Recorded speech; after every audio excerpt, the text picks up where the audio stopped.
Good morning, everyone. Welcome to the State Water Board's Lead and Copper Regulation and AB 1096 Policy Workshop. It is 9 o'clock, so I thought we would get started. I know we have a lot of people here today, and we want to make best use of you all's time. So I'm Michelle Frederick, the Assistant Deputy Director of the Division of Drinking Water, covering our field offices in Central California and our lead unit. We are absolutely honored to have so many people joining us today. We have approximately 350 participants registered to join us, including professionals from childcare, education, and public water systems. We will be providing today's workshop in both English and Spanish. And because of the large number of participants, if you only plan to watch and not speak, we ask you to use the Cal EPA webcasts link. So it's video.calepa.ca.gov. And with that, if you have any questions or comments, there is also a Zoom Q&A. We will be answering that after the presentation, and the emails will be sent to all attendees in English and Spanish. So with that, we are going to invite now Amelia from our Office of Public Participation and Tribal Affairs to start us off by introducing our interpreters and walking everyone through how you participate in English or Spanish. Thank you, Amelia. Next slide. Yes, thank you, Michelle. And as Michelle had mentioned, this workshop will be in English and in Spanish. Our interpreters today are Diana Donati and Pablo Donati. To listen in your preferred language, please find the interpretation icon, which looks like a globe icon, in the bottom of your screen. You may also need to click on the More button to see it. You will see two language options, English or Spanish. It is really important that everyone selects one of the two languages so that you can hear the presentation and comments. If you want to hear Spanish only, please select the mute original audio. Please speak slowly so everyone is able to capture your comments and/or recommendations. And I will now hand it off to our interpreters to provide this guidance in Spanish before we move to the next slide. Sí, buenos días, buenas tardes. Estamos suministrando traducción simultánea al español. Para escuchar la traducción al español, tienen que hacer clic en el icono que parece un globo terráqueo, el globo al pie de la pantalla, y seleccionar el idioma español para toda la presentación. Si no tienen este icono, seguramente tienen un botón que dice más o more, 3 puntos, y ahí pueden encontrar las mismas instrucciones. Les pedimos que, por favor, también silencien sí, les pedimos que por favor silencien el audio original o mute original audio para escuchar solamente el español. Y por favor que cuando hagan comentarios hagan pausas y hablen lentamente para que todo se pueda traducir. Muchas gracias. Thank you. Thank you, Pablo. And just to confirm with those on the Zoom call, maybe with a thumbs up, were you able to hear the Spanish interpretation?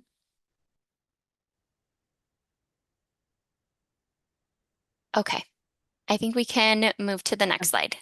Perfect, thanks. Perfect. So the presentation slides will also be available in English and Spanish for viewing options. So at the top of your screen, you're going to see two tab options to view the presentation, English and Spanish PowerPoint. Please select the option in which you prefer to view the presentation. If you need technical assistance, please email ddw-lcr@waterboards.ca.gov. And again, I'll go ahead and pass it over to Pablo to provide this instruction in Spanish. Para los que escuchan en español, tienen en la parte superior de la pantalla una opción de pestaña. Pueden escoger la presentación en el sistema PowerPoint, tanto en español como en inglés. Y si necesitan asistencia técnica, tienen ahí al pie el correo electrónico al que pueden escribir, ddw-lcr@waterboards.ca.gov. Gracias. Thank you. Perfect. Thank you, Pablo. And with that, we can go to next slide and I will hand it back to Michelle. Okay, perfect. Thank you, Amelia. All right, I hope everyone is hearing me in their preferred language now. Welcome again to the Division of Drinking Water's workshop presentation to discuss the draft lead and copper rule improvements proposed regulation, or it's also called LCRI. We've tried to not use as many acronyms, but if you see that, that's what it means. And the Assembly Bill 1096 Policy Handbook Outline. Next slide. So as mentioned earlier, we have a lot of participants today for the webinar, about half of which are schools and childcare professionals, and about half of which are public water system professionals. So before we even dive in, I would like to thank you all for the hard work that you do every day. And your efforts in water and childcare and education are really the backbones of our communities. So thank you for what you do. To make the best use of everyone's precious time, we have broken the presentation into 3 sections. The first focus is on information for schools and childcare professionals. The second is information for water system professionals. And the third is a public comment period. We have collected a few common questions that we've received from schools and childcare professionals, and we'll answer them at the end of the presentation in case you are unable to return for the public comment session. Hopefully we'll have answered some of your key questions. The times on the agenda here are estimates, just to give you sort of a framework of the morning. But we do anticipate that the information for public water systems will be starting around 9:50-ish. Next slide. Okay, and just a few housekeeping items. Our Zoom platform only holds about 1,000 people. And so if you're only interested in watching, we ask you to watch live on the Cal EPA webcast. The link is provided here at video.calepa.ca.gov. We are recording these presentations and they will be available on our website after the meeting.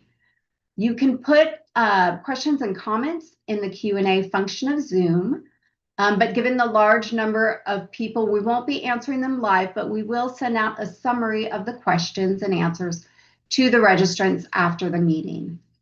As previously mentioned, public comment is also open after the presentations have been completed. Please send any written comments in a PDF format to commentletters@waterboards.ca.gov and include the title Control of Lead and Copper Regulation and AB 1096 Policy Handbook in the subject line. We are hoping that you could please submit comments to us by June 22nd of 2026. Next slide. For those of you who haven't participated in the State Water Board's webinar before, we just wanted to introduce ourselves a little bit. Our mission here at the State Water Boards is to preserve, enhance, and restore the quality of California's water resources and drinking water for the protection of the environment, public health, and all beneficial uses, and to ensure proper water resource allocation and efficient use for the benefit of present and future generations. Today's webinar focuses on the work of the Division of Drinking Water, which is one part of the State Water Board's overall mission. Next slide. And with that, I will turn it over to Matt to kick off the information for schools and childcare professionals portion of our webinar. Thanks, Matt. Thanks, Michelle. Everybody hear me okay? We can. Thanks. Thanks. All right. So as mentioned, this part of the presentation will cover information for schools and childcare professionals related to the new federal lead and copper regulation, also known as the Lead and Copper Rule Improvements, and the Assembly Bill 1096 Policy Handbook. This will be an overview of key details regarding the regulation and the Assembly Bill that are important for schools and childcare facilities to know. We will also review and answer a handful of common questions submitted ahead of time, but additional questions will be held until the public comment portion at the end of the presentation. Next slide, please. So first off, to review some background, lead is a metal that can be found in the air, soil, and water, and has been used in a variety of products such as paint, ceramics, gasoline, batteries, ammunition, and cosmetics. Among these, lead paint is one of the main causes of lead poisoning in the United States. However, lead is also contained in some pipes and plumbing materials, which can result in lead exposure through drinking water. Next slide, please. So lead and copper can enter the water through corrosion of the pipes and plumbing. As you can see here, lead and copper are commonly found in galvanized pipe, brass fixtures or fittings, or copper pipe with lead solder. Lead in drinking water is a significant public health concern because there is no safe level of exposure. Even low levels can cause serious negative and irreversible health effects in all age groups, especially pregnant women, infants, and young children. These effects include delays in physical and mental development in children and infants, reduced fetus growth in pregnant women, and increased risks of heart disease, high blood pressure, and kidney or nervous system problems in adults. As for copper, it is an essential nutrient that the human body requires in small amounts, but high levels can cause harmful health effects, including stomach cramps, nausea, and headaches. In response to these public health risks, research and regulations on lead and copper in drinking water have increased over time. One of the recent regulatory updates to be aware of is the requirement that systems identify the material composition of the service line pipes that deliver water to buildings. Next slide, please. Submission of an initial inventory of service lines and their material composition were required from all community water systems and non-transient non-community water systems in October 2024. As of January this year, around 89% of water systems in California completed that initial inventory, and the number continues to increase as we receive late submissions. Nearly 10 million total service lines have been reported from across the state, among which 0 lead service lines have been reported. Approximately 12,000 service lines were reported as galvanized requiring replacement, which means that these service lines were determined to be galvanized iron that needs to be replaced. And approximately 590,000 service lines were reported as unknown material that need to be identified. This information is updated periodically and available on the California Initial Inventory Data webpage, linked here. All community and non-transient, non-community water systems will have to submit an updated version of this inventory for the new lead and copper regulation coming into effect on November 1st, 2027. Next slide, please.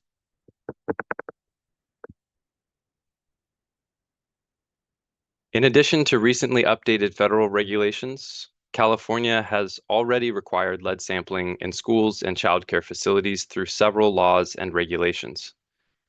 Assembly Bill 1096, which we will discuss in more detail later today, is the latest law regarding lead sampling in schools and childcare facilities. In recent history, the Domestic Water Supply Permit Amendments of 2017 required community water systems to offer lead testing to K-12 schools upon request. After the Domestic Water Supply Permit Amendments were issued, Assembly Bill 746 was passed and required community water systems to test lead levels in drinking water at all public K-12 schools constructed before January 1st, 2010. This mandated testing was required to be completed by July 1st, 2019.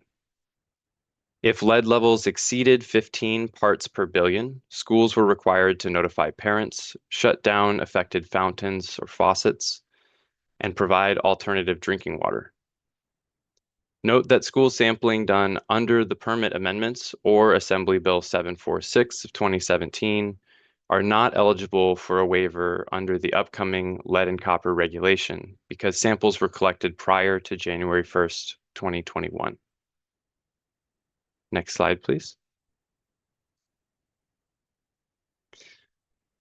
Next, Assembly Bill 2370 requires licensed child daycare centers located in a building that was constructed before January 1st, 2010 to test drinking water for lead.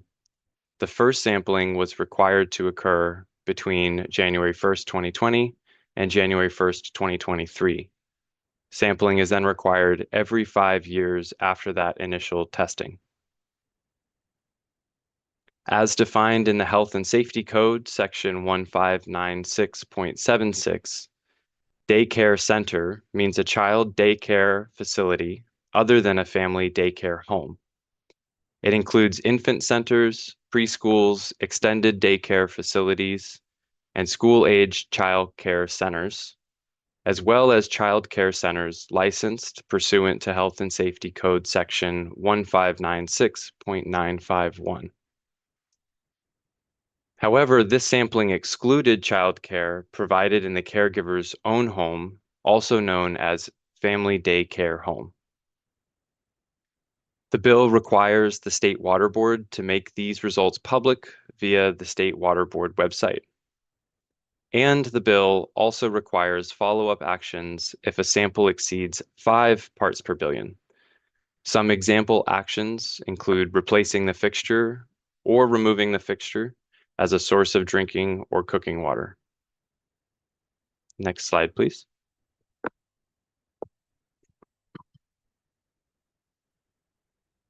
Now we will move on to the lead and copper rule improvements, or the LCRI, which is a new federal regulation that California must adopt.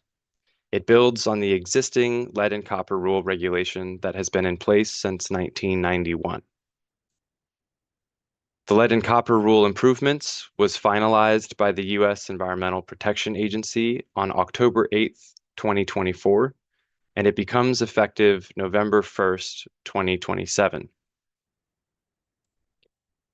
This new regulation strengthens requirements to protect children and adults from lead in drinking water through public education, identification of service line materials, and drinking water testing at applicable schools and child care facilities, amongst many other requirements that will be discussed later in the presentation.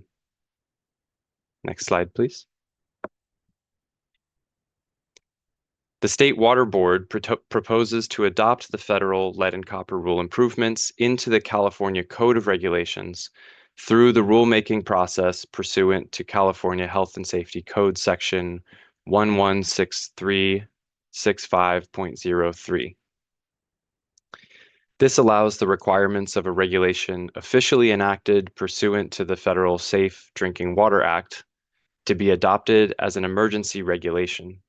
However, the adopted regulations cannot be more stringent or materially different than the federal regulation. More details about this process will be provided later in the next part of today's presentation. Next slide, please. Under the lead and copper rule improvements, there are specific definitions for schools and child care facilities. A school is defined as any building associated with public, private, or charter institution that primarily provides teaching and learning for elementary or secondary students. Elementary schools are defined as schools composed of any span of grades not above grade 8, and secondary schools are defined as schools beginning with the next grade following an elementary school and ending with grade 12. A child care facility under the new regulation is defined as a location that houses a provider of child care, daycare, or early learning services to children as licensed by the state, local, or tribal licensing agency. Next slide, please. California licenses multiple types of child care facilities. The State Water Board is coordinating with the US EPA and California Department of Social Services to understand which types of facilities are included in the LCRI's definition of child care facility and therefore pertain to the LCRI requirements. The US EPA anticipates guidance to be released this summer. However, family child care homes will likely be included in the lead and copper rule improvements requirements. Family child care homes are defined as providing regular care, protection, and supervision of children in the caregiver's own home for periods of less than 24 hours per day while the parents or authorized representatives are away. Next slide, please.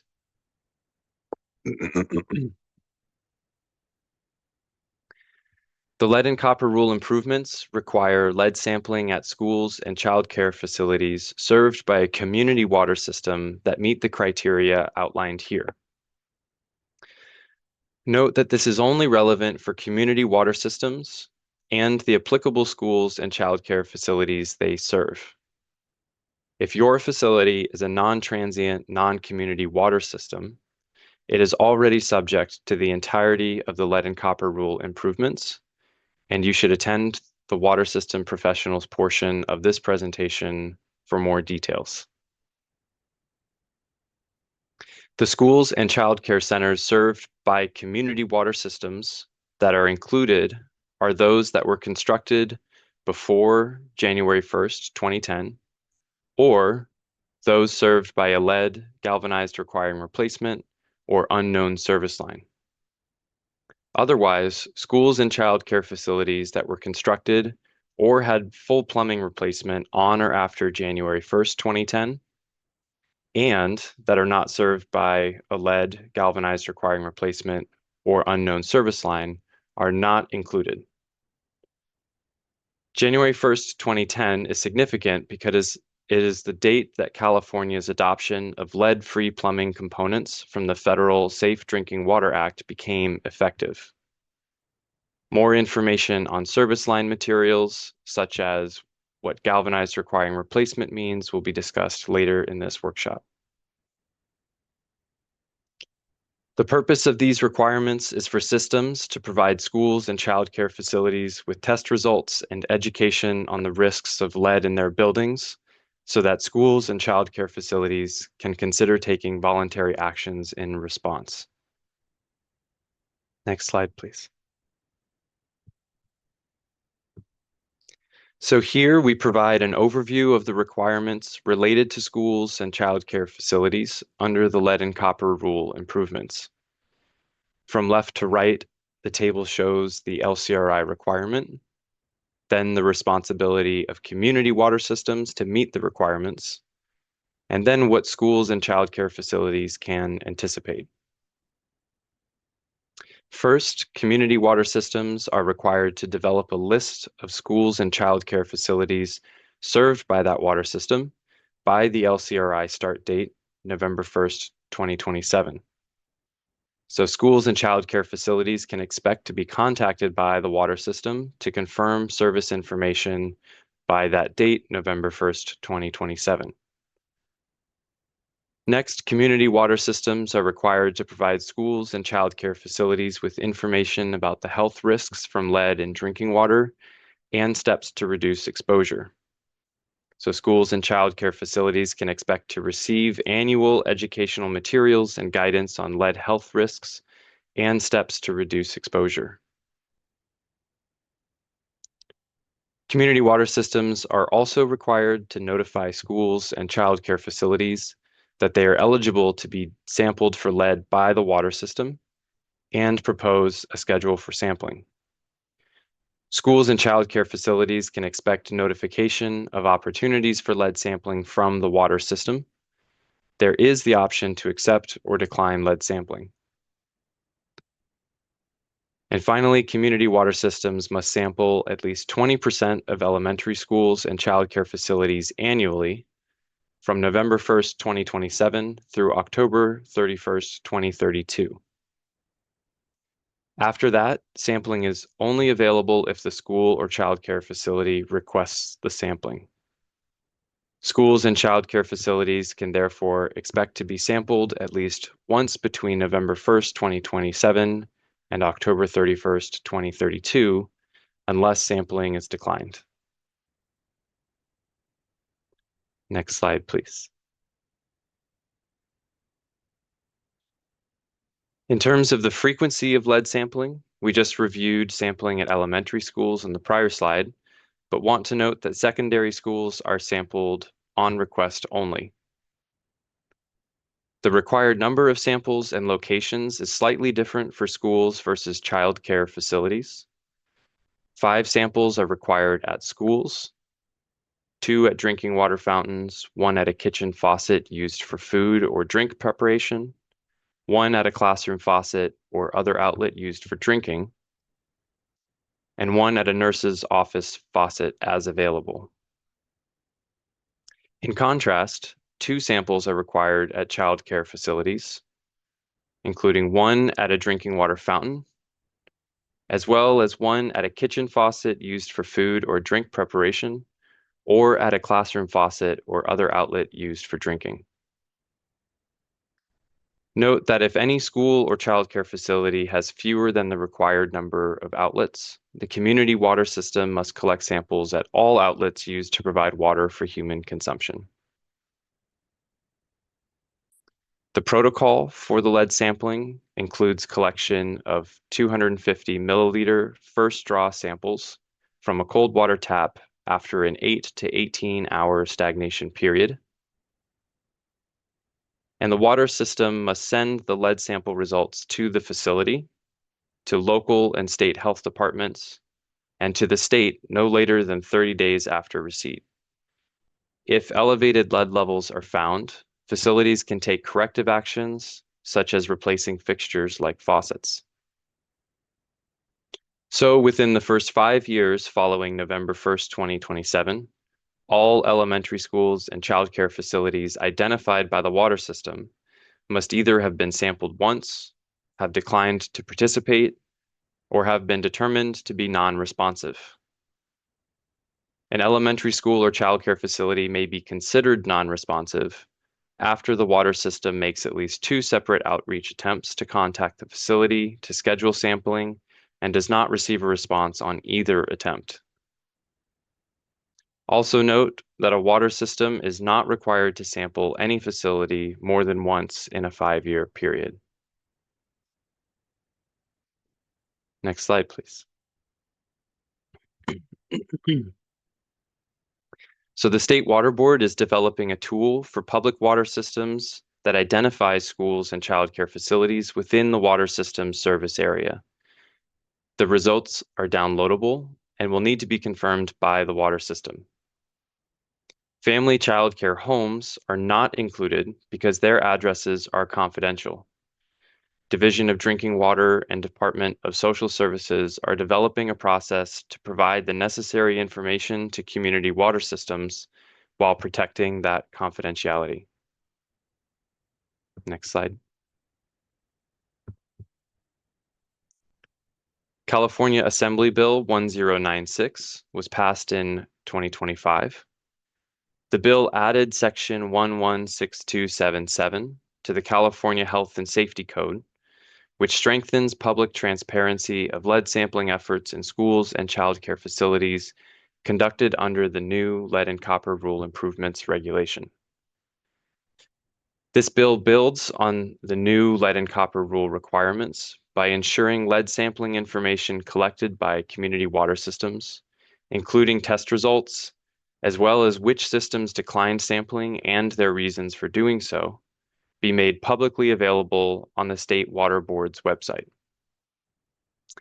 The Lead and Copper Rule Improvements itself does not require this information be made publicly available, but Assembly Bill 1096 passed in 2025 does. Next slide, please. The State Water Board is also developing a policy handbook to implement Assembly Bill 1096 and is seeking public input on the process for submitting school and child care information, the sampling waiver process, and adding additional reasons for a school or childcare facility to decline lead testing. Next slide, please. Under Assembly Bill 1096 and the Lead and Copper Rule Improvements Regulation, community water systems must compile and submit information to the State Water Board, including the number and names of schools and childcare facilities served by the water system, sampled in the previous year and the sampling results, those that declined sampling and the reason for doing so, and those that did not respond to outreach attempts for sampling. Assembly Bill 1096 requires the State Water Board to make this information publicly available on a website by June 30th, 2028. So schools and childcare facilities should keep in mind that declining the sampling is allowed, but the decision and the reason for doing so will still be shared publicly. Next slide, please. These are the reasons provided by Assembly Bill 1096 that a school or childcare facility has the option to use for declining lead sampling. Several reasons are related to the January 1st, 2010 lead ban, while others state that lead sampling is already being done through another program, or that filtered or alternative water is being provided, just as a few examples. The State Water Board may add other reasons to this list, and we are seeking input as a result of this workshop and the public comment process. Next slide, please. So now we will review some of the common questions we received from the Zoom registration. And again, thank you to everyone who submitted these comments and questions already, and those of you who continue to do so. The first question is, what is required of home daycare providers? Home daycares should expect to work with their community water system to confirm water provider and service information, and they have the option to accept or decline lead sampling from the water system. However, the State Water Board strongly recommends that childcare providers sample for lead in the interest of public health, regardless of whether they are required to do so. The next question, is financial assistance available if lead is present and plumbing fixtures such as faucets need to be replaced? The California Department of Social Services has received some federal US EPA grant funds to assist child care facilities with replacing plumbing fixtures and is applying for additional funding. Next, how are the lead testing requirements under Assembly Bill 2370 different from the new Lead and Copper Rule Improvements Regulation? Under Assembly Bill 2370, only child daycare centers are required to be sampled, and child daycare centers are responsible for that sampling, and a certified sampler must collect the samples. Under the new Lead and Copper Rule Improvements Regulation, community water systems are responsible for sampling at a broader range of child care facilities. The Division of Drinking Water is coordinating with the US EPA and Department of Social Services in California to determine which type of California facilities are included specifically. The next question is, who conducts the lead sampling at child care facilities under the Lead and Copper Rule improvements? Community water systems or appropriately trained individuals can collect samples in accordance with the LCRI requirements. Next slide, please. Next is, what type of infrastructure changes are being proposed in family child care and child care center programs? There are no infrastructure changes required. If elevated lead levels are found, then the school or child care facility may take corrective actions, such as replacing plumbing or fixtures. Point of use devices, for example, pitcher filters, can also be utilized to reduce lead. California certified devices for lead removal can be found on the State Water Board's website at the link shown. Next is, how do we get a lead testing exemption if children do not consume water from the sink, but from a filtered water station? There is also no food prep on the premises either. There is no exemption, but you may decline sampling with the reason that the facility, for example, uses bottled water, a certified point of use device, or both for all drinking water and food preparation purposes. However, the State Water Board encourages all schools and childcare facilities to sample for lead in the interest of public health, despite not being required to accept sampling under the LCRI. Next slide, please.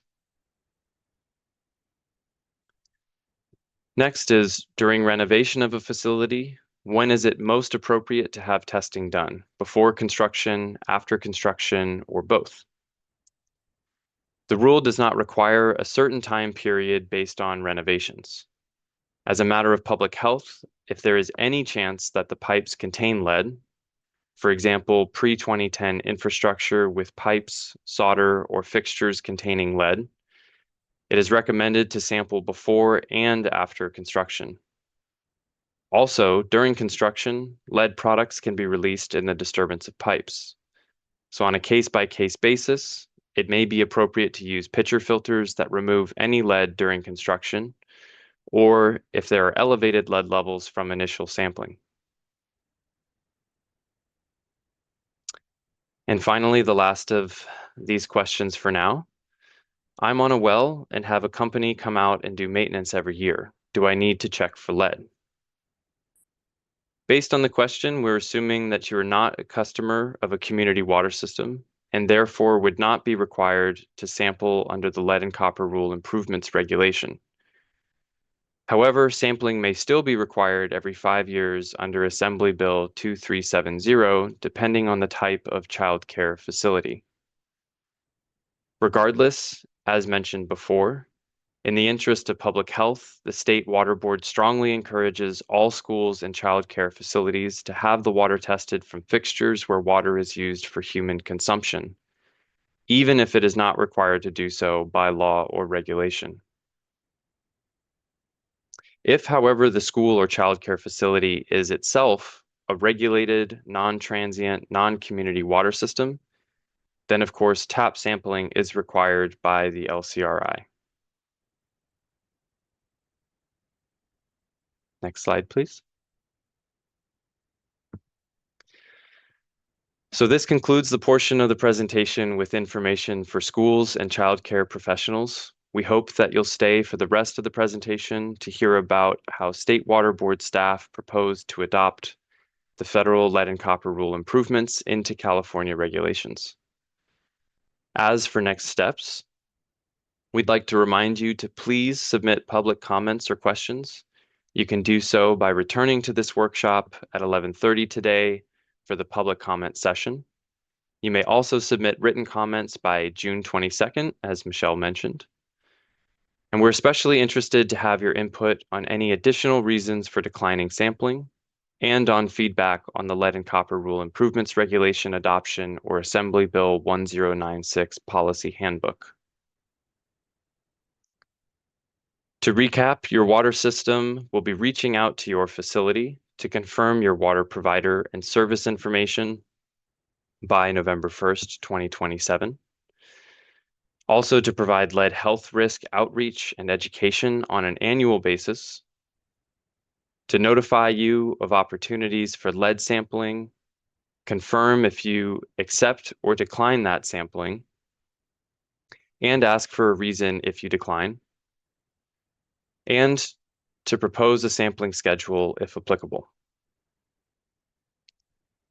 Finally, in terms of what to expect for lead sampling, if you're accepting the sampling, the school or childcare facility can expect to be sampled at least once between November 1st, 2027 and October 31st, 2032.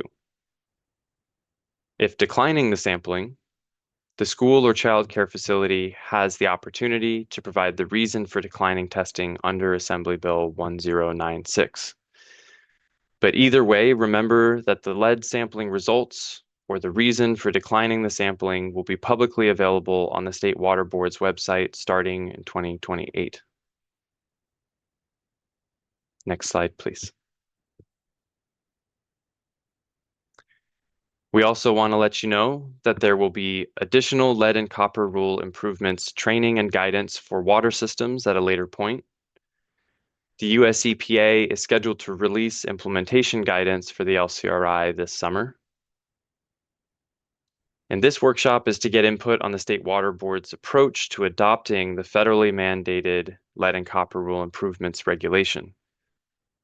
The Division of Drinking Water will be providing training and guidance to water systems later this year and throughout 2027. Next slide, please.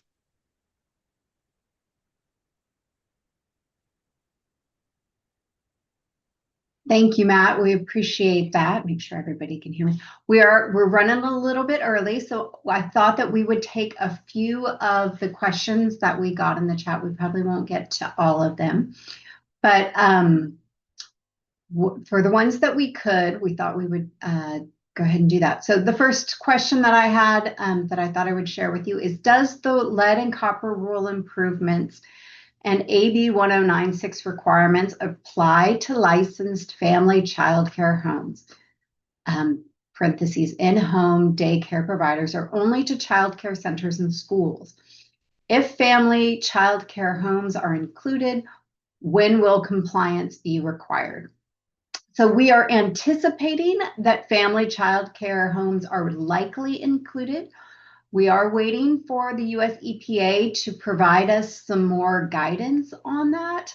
The rule is very broad, and so the way that they have defined childcare is somewhat broad. I shouldn't say the rule is broad, that how they define childcare is broad.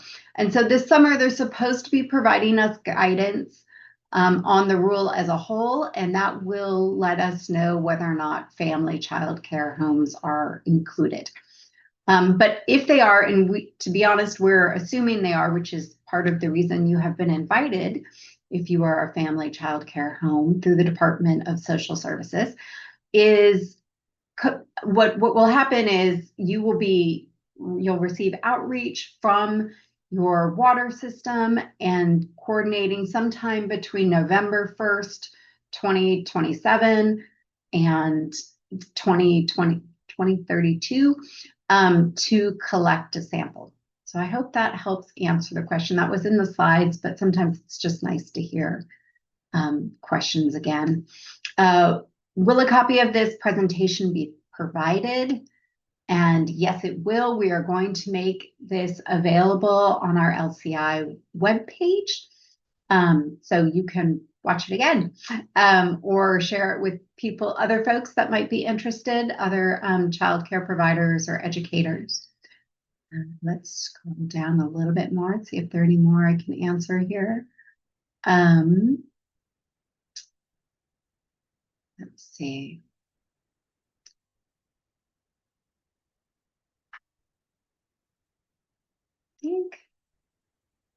Is there a handbook provided for reference?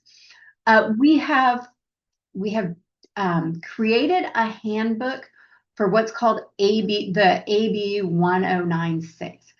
And that handbook is available online right now, but the handbook, the outline of that is available online, but that is really a policy reference guide on how we are going to implement things like waivers, how we're going to do outreach, what type of reasons that you can have to decline.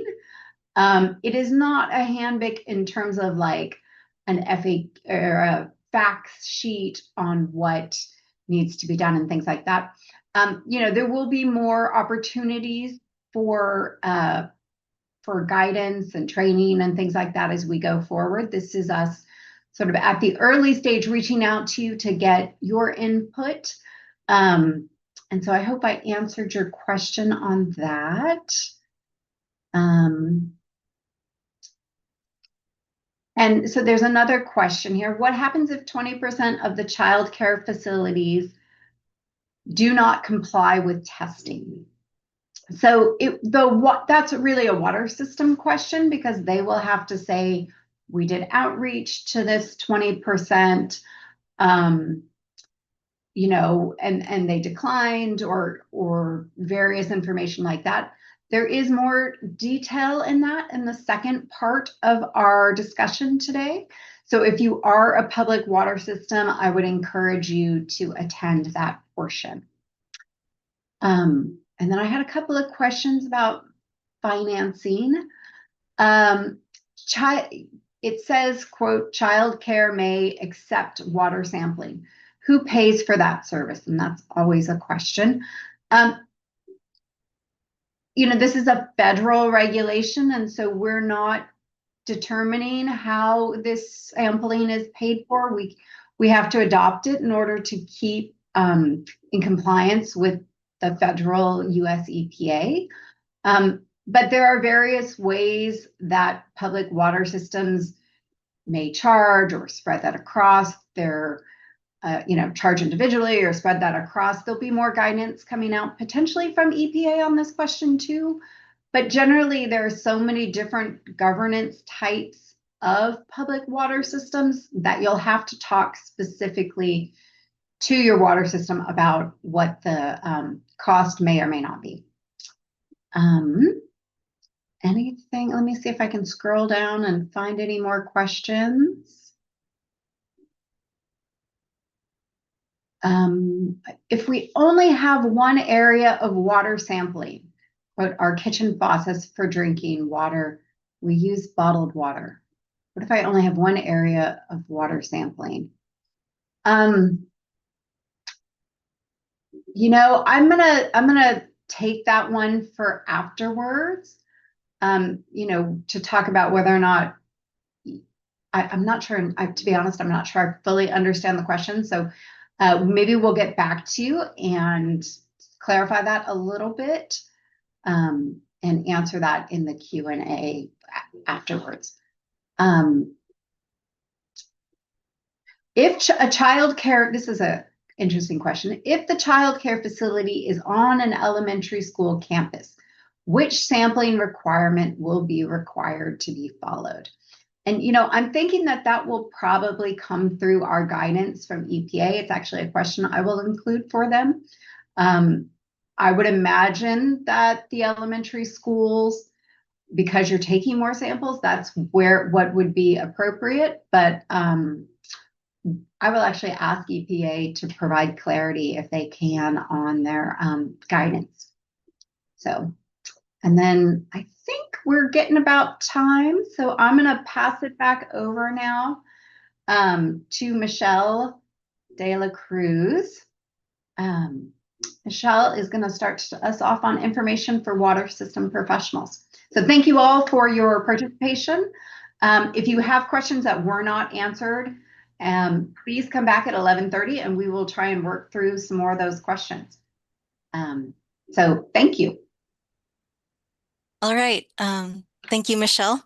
I'm Michelle De La Cruz, and in the second part of this workshop, we will present information for water systems and water system professionals. So we'll go over background on the lead and copper rule, adoption and primacy information for the lead and copper rule improvements, the new LCRI requirements, and Assembly Bill 1096 and its policy handbook.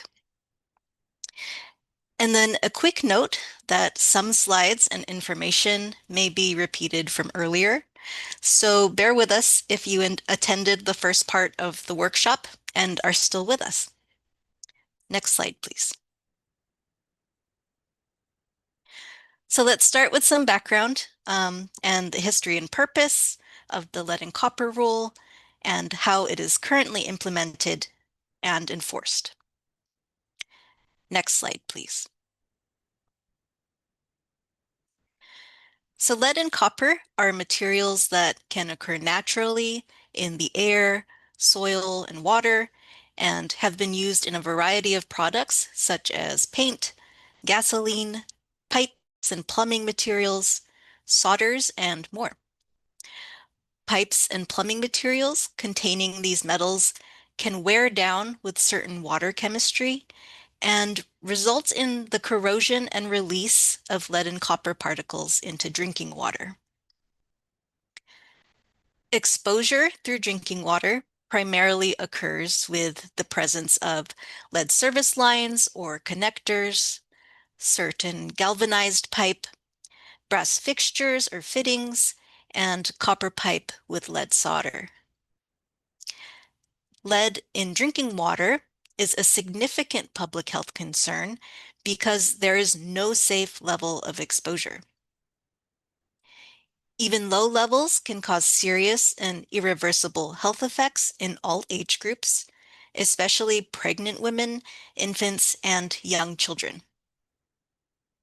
These effects include delays in physical and mental development in children and infants, reduced fetus growth in pregnant women, and increased risks of heart disease, high blood pressure, and kidney or nervous system problems in adults.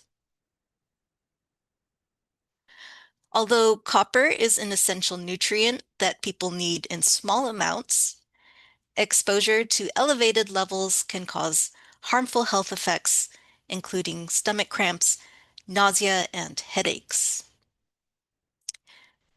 So, in response to these public health risks, research and regulations on lead and copper in drinking water have increased since the late 1900s. Next slide, please.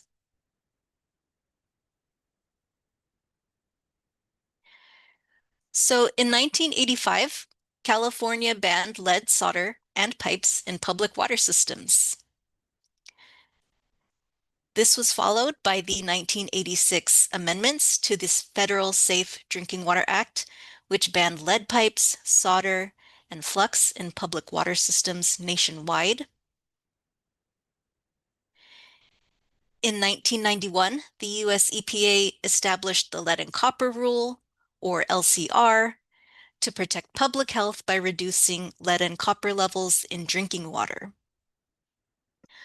Over time, California also strengthened protections through legislation. For example, Assembly Bill 1953 established a more stringent definition of lead-free for plumbing components based on the Safe Drinking Water Act on January 1st, 2010, which is the key date for some lead and copper requirements that you've been hearing. Also, Senate Bills 1398 and 427 required California community water systems to inventory and replace the utility or system side service lines in 2016 and 2017. So it has been over 3 decades since the LCR was established, and it has undergone various revisions with major changes in the last several years. Next slide, please. The Lead and Copper Rule, or again, LCR, was created in 1991 to improve public health by reducing lead and copper levels at consumer taps. This involved establishing a maximum contaminant level goal of 0 for lead in drinking water and treatment techniques to reduce corrosion in distribution systems. Water systems were also subject to other tap monitoring, reporting, and public notification requirements. Minor revisions and short-term revisions to the LCR occurred in 2000 and 2007, respectively, but the first major update to the LCR occurred in 2021. US EPA published the Lead and Copper Rule Revisions, or LCRR, in 2021, but subsequently found significant opportunities to improve it, which resulted in delayed implementation. Most of the proposed updates from the LCRR never went into effect, but a few LCRR requirements known as the retained elements, were still due or went into effect on the October 16, 2024 compliance date. So this includes the initial inventory, certain public notifications, and associated reporting requirements. The Lead and Copper Rule Improvements, or LCRI, was then published in 2024 and updated aspects of the LCRR, including strengthening service line replacement requirements, reducing some regulatory complexity, and increasing public accessibility and transparency. We will go over some of the new requirements in more detail a bit later. So technically, water systems in California will transition from the LCR to the LCRI when the LCRI goes into effect. This complex implementation brings us to a key question. How are these regulations, including the LCRR, being implemented and enforced in California? Next slide, please. So it depends on what is in the California Code of Regulations. Right now, the lead and copper requirements in the California Code of Regulations reflect the 1991 LCR. So the Division of Drinking Water has authority to enforce those requirements. The LCRR is not in the California Code of Regulations, but must still be enforced as a federal regulation. So the retained elements are currently enforced by the US EPA, while the 1991 LCR remains enforceable by the Division of Drinking Water. The LCRI is also not in the California Code of Regulations, so it is set to be enforced by the US EPA starting on the compliance date of November 1st, 2027. However, the State Water Board intends to adopt the LCRI into the California regulations by then, so that the Division of Drinking Water has authority to enforce it by the November 1st, 2027 compliance date. Next slide, please. So in order for California to enforce the LCRI, the state must adopt the federal LCRI into its Code of Regulations and obtain regulatory primacy from the US EPA. Next slide, please.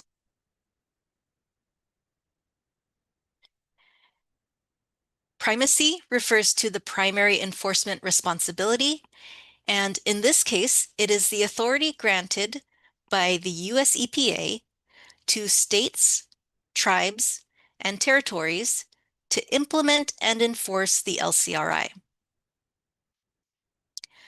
To obtain primacy, California must adopt a set of regulations that are at least as stringent as the federal LCRI and demonstrate an implementation plan to US EPA that fulfills all the federal requirements.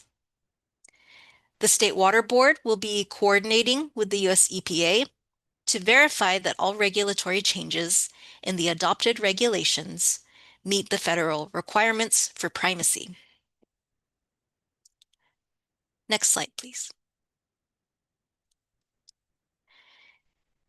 The State Water Board proposes to adopt the federal LCRI into the California Code of Regulations through the rulemaking process pursuant to California Health and Safety Code, Section 116365.03. This allows the requirements of a regulation enacted under the Federal Safe Drinking Water Act to be adopted as an emergency regulation. But again, the adopted regulations cannot be more stringent or materially different than the federal regulation. Next slide. Our planned adoption and primacy process for the LCRI begins with the creation of a proposed LCRI regulation text based on the federal requirements. This document was recently published and is available on the State Water Board's Lead and Copper website. Right now, we are holding this workshop to inform the public and request public comment by June 22nd so that we can present the proposed regulation to the board in August. The proposed regulations may then be adopted once submitted to the California Office of Administrative Law and filed by the Secretary of State. We plan on adopting the LCRI later this year so that the US EPA has time to review and approve our primacy application by the November 1st, 2027 LCRI compliance date. Once we are granted primacy, the State Water Board will then have primary enforcement responsibility for the lead and copper rule improvements. The old lead and copper rule regulations are then amended or repealed, and the new regulations are implemented and enforced by the state on November 1st, 2027. It's possible that both the state and EPA could be enforcing at the same time, but we are aiming to avoid that by adopting the regulations early. Next slide. So to reiterate, up until November 1st, 2027, California only has primacy of the 1991 LCR, which is contained within Chapter 17.5 of the California Code of Regulations, and US EPA has primacy of the 2021 LCRR retained elements. Starting on November 1st, 2027, California plans to take primacy of the LCRI. And the adopted regulations, including Chapter 17.6, Control of Lead and Copper, would also go into effect. The State Water Board, Division of Drinking Water, would then replace the US EPA as the enforcing agency for the LCRI. Next slide, please. So here is a tentative timeline for adopting the LCRI. The public comment period for the draft regulation text is from May 27 to June 22nd. Right now, we're presenting this workshop to the public and we'll have time for receiving public comments at the end. In August, we will present the regulations to the board along with a summary of public comments received. And then late this year, we intend to submit the draft regulations to the Office of Administrative Law for filing and adoption. Next slide, please. After this emergency rulemaking process is complete, regular rulemaking may occur in the future to incorporate California-specific enhancements. The regular rulemaking process may not occur for a few years, but the public comments we receive now will help to shape any future rulemaking efforts and regulation updates. Next slide, please. So now we will go over how we adapted the federal LCRI into the proposed regulation text for California. This required knowing what we were working with, what we needed to do, and what changes we could make. Next slide. The current state regulations for lead and copper are primarily in Chapter 17.5, titled Lead and Copper, but some requirements and cross-references are located in Chapter 15 and a few other chapters in Title 22, Division 4 of the California Code of Regulations. The federal lead and copper regulations consist of various subparts and sections in the National Primary Drinking Water Regulations in Title 40, Part 141 of the Code of Federal Regulations. However, the majority of the LCRI requirements are located in Subpart I, titled Control of Lead and Copper. Next slide, please. So the proposed regulation text needed to address the current requirements and the transition to the new requirements, so some existing regulations needed to be amended or repealed. We also had to incorporate the new requirements while, again, not being more stringent or materially different from the federal regulation. To accomplish this, we essentially copied the federal regulation text and pasted it into our proposed regulation text. And again, these regulations must make sense in the context and formatting of the California Code of Regulations. So some changes, known as non-substantive changes, were made to the federal text. Next slide, please. So non-substantive changes are changes or clarifications to the federal language that do not materially alter the requirements of the federal regulation.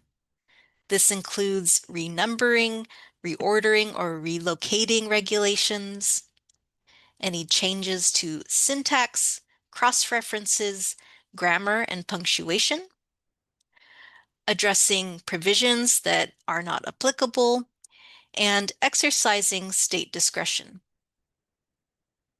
We want to emphasize once again that the federal requirements were not rewritten in our proposed regulation text, but they were reorganized and restructured to make sense for California implementation. Next slide. So here is an overview of how the federal LCRI regulations are relocated to different chapters in Title 22, Division 4 of the California Code of Regulations. Some requirements already had a designated location in our regulations, and those were amended in Chapter 15. For example, public notification of drinking water violations and requirements for consumer confidence reports. But as noted, the majority of the new LCRI requirements will be located in a new chapter, Chapter 17.6, with new sections starting in the 64-700s. Next slide.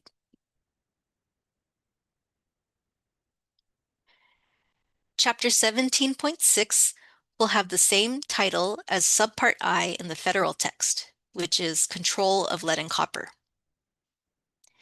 Here, we established 7 new articles within the chapter by topic.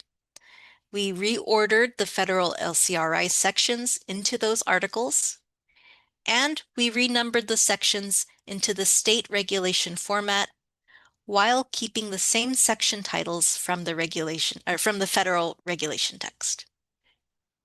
Next slide. In the proposed regulation text, we also renumbered subsection levels, tables, and figure names to the California Code of Regulations format. For example, instead of using Roman numerals at the 3rd subsection level, we used capital letters in parentheses instead. Tables and figures were renumbered according to the section they are located in and given a descriptive name which did not exist in the federal text. Next slide.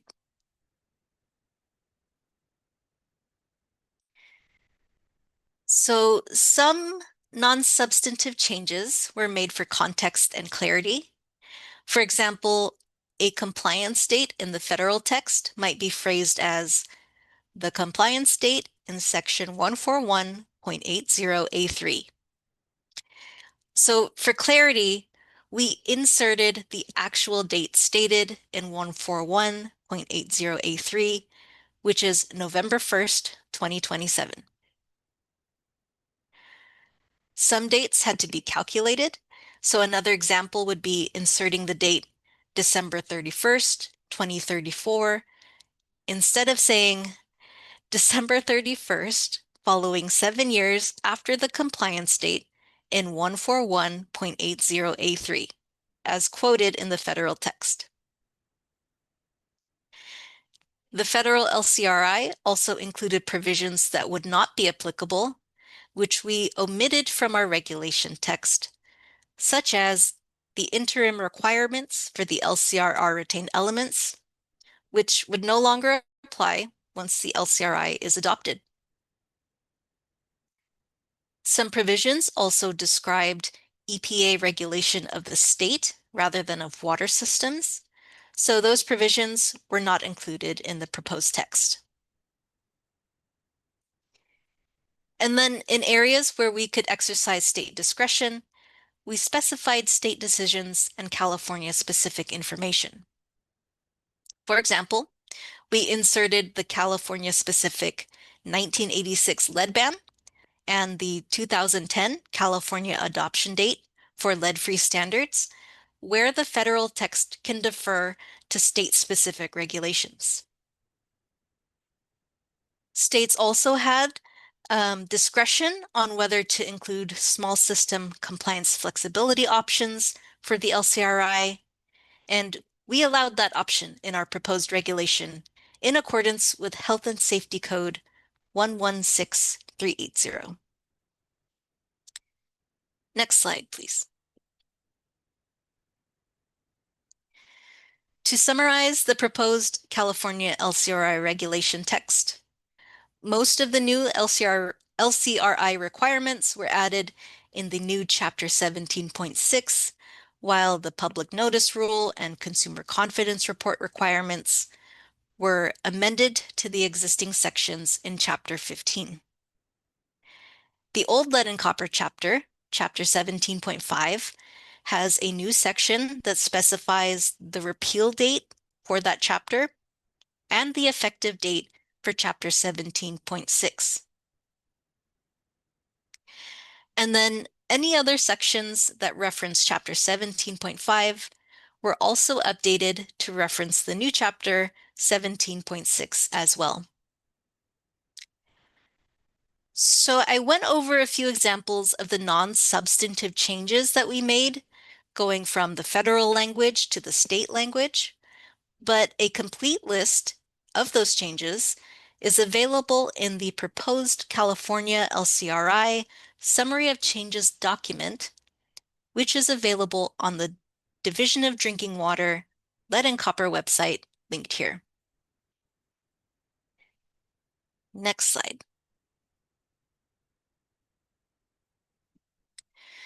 All right, so the proposed California LCRI regulation text has been published, and we have started the adoption process. So what are some of the new requirements of the lead and copper rule improvements? Next slide, please.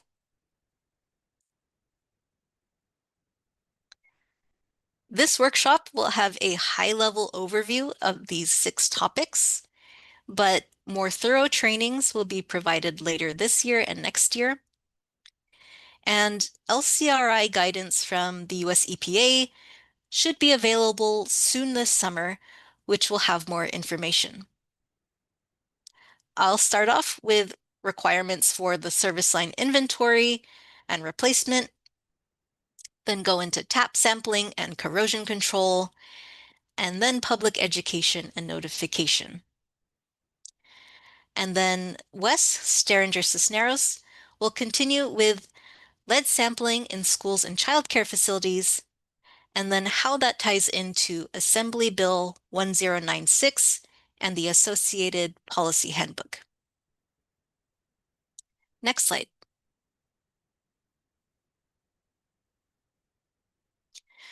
So addressing significant sources of lead in pipes and plumbing can make a big difference in reducing exposure in drinking water.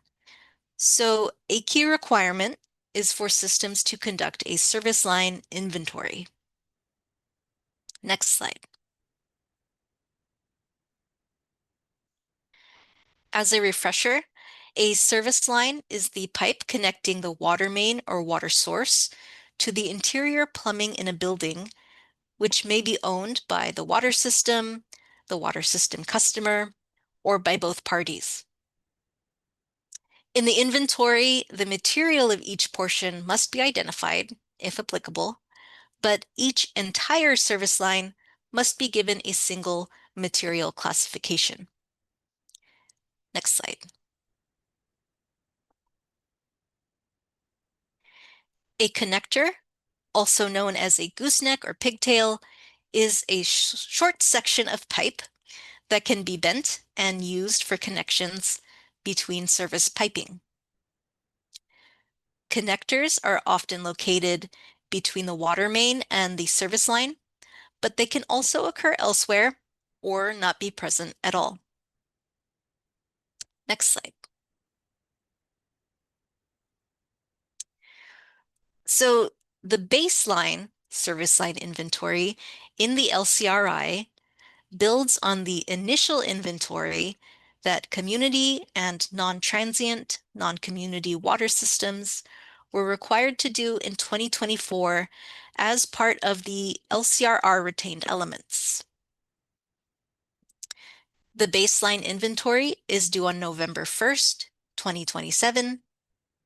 And in addition to conducting a records review, reporting service line materials and locations, and making the inventory publicly accessible, water systems must also complete the new highlighted requirements here.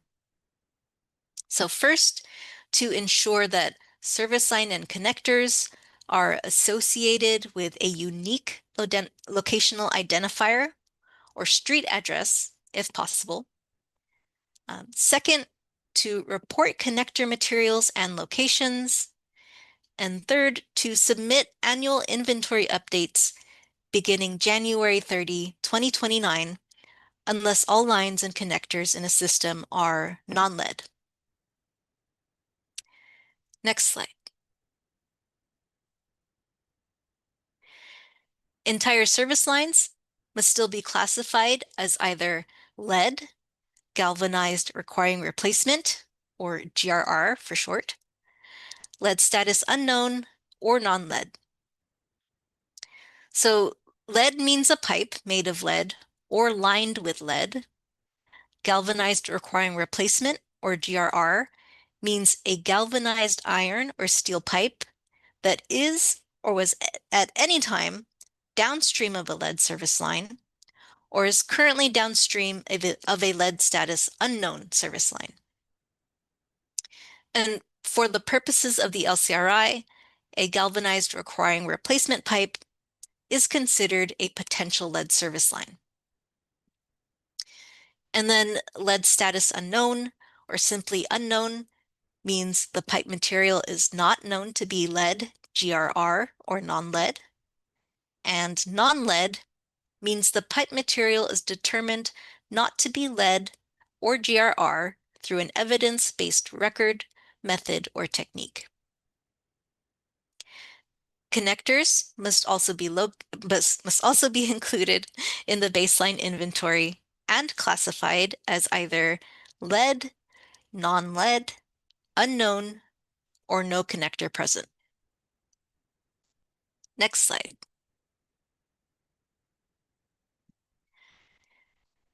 Inventory validation is a new requirement that involves field inspecting a subset of non-lead service lines in the inventory.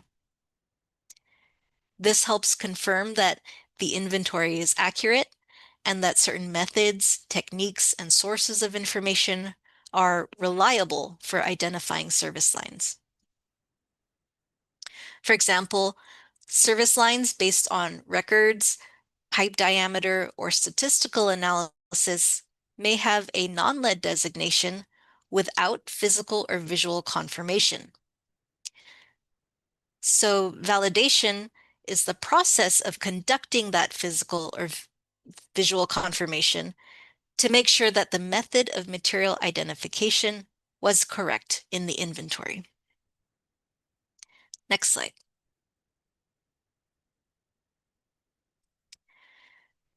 The process is similar to the statistical analysis or interpolation method that some systems used to classify unknown service lines as non-lead.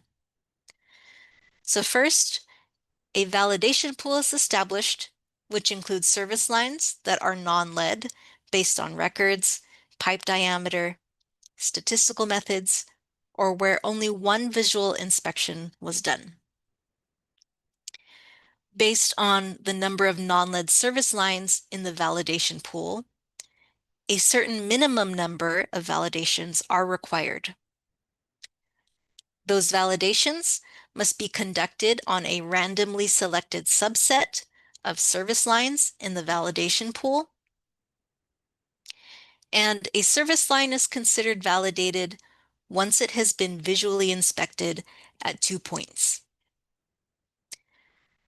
Systems may complete inventory validation according to the LCRI requirements before November 1st, 2027, and submit documentation to the Division of Drinking Water to request a validation requirement waiver. Otherwise, all required validations must be completed by December 31st, 2034, and submitted to the Division of Drinking Water by January 30, 2035, or other deadline established by the state, if applicable.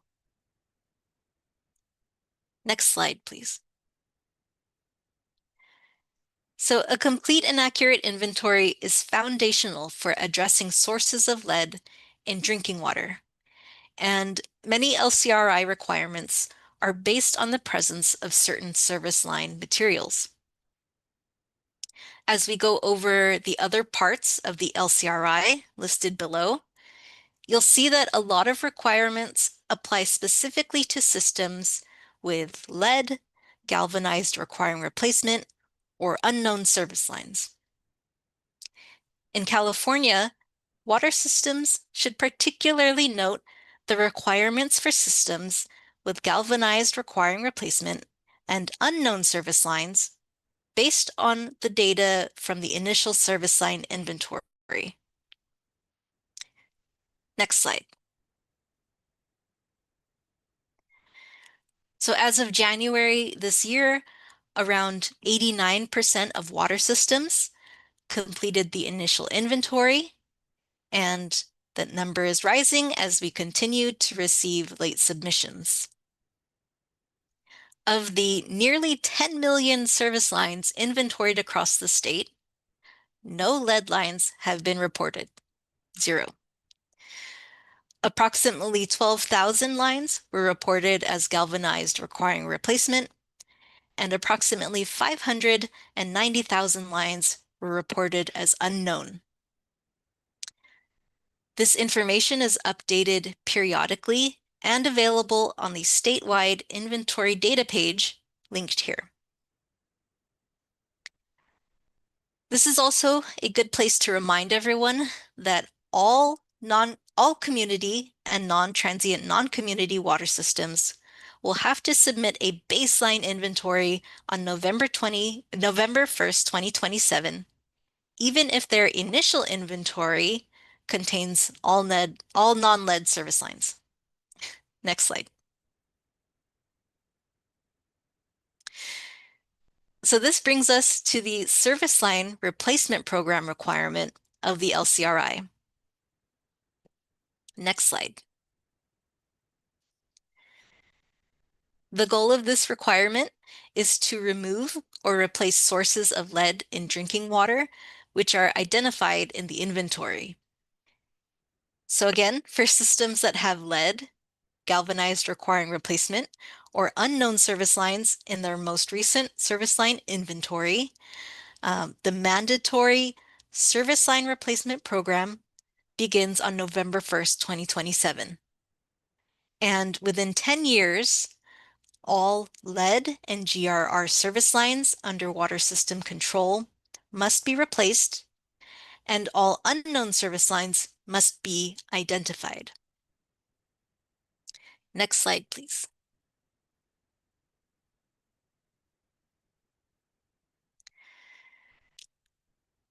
Systems with lead, GRR, or unknown service lines must also submit a service line replacement plan to the Division of Drinking Water by November 1st, 2027. Like the inventory, the replacement plan must be publicly accessible and available online for large water systems serving over 50,000 persons. And the plan must be updated annually and submitted to the Division of Drinking Water. Next slide. The replacement plan must include and describe various components, including strategies for communication, funding and prioritizing replacements, and addressing certain types of service lines, plans and procedures for service line replacements, and instructing customers to flush service lines and premise plumbing when needed, descriptions of any legal restrictions, such as laws, regulations, or water tariff agreements that affect access to service lines, and documentation for alternate replacement deadlines, if applicable. Next slide, please.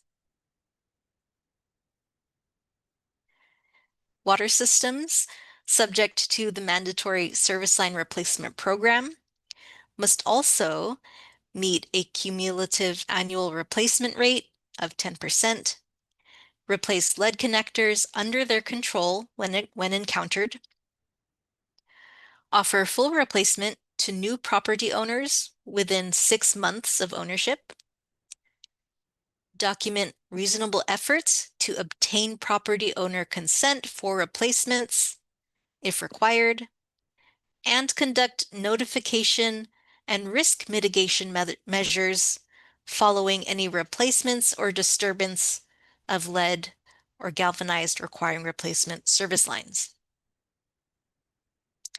Next slide.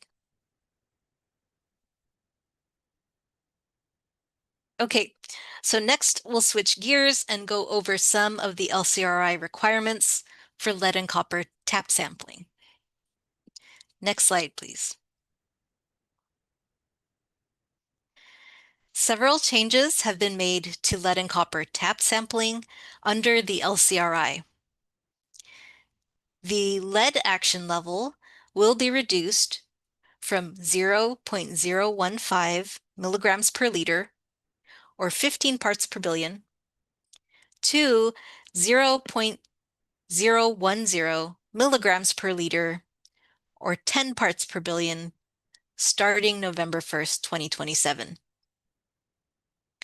Note that Tier 1 public notification is currently required to consumers within 24 hours once a water system is aware of a 90th percentile lead action level exceedance.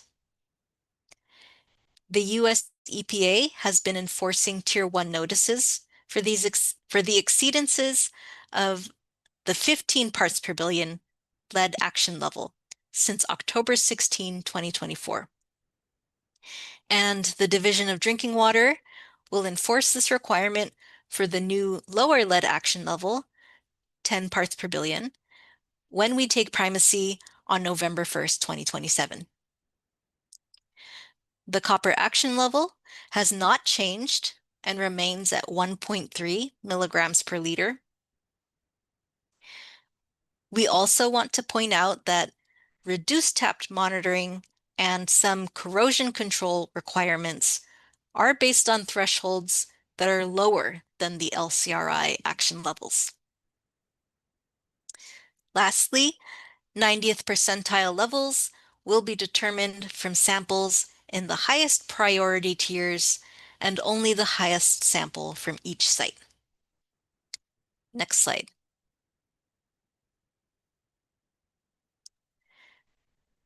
So water systems must submit a tap sampling plan under the LCRI, and use their service line inventories and other available information to identify a pool of tap sampling sites.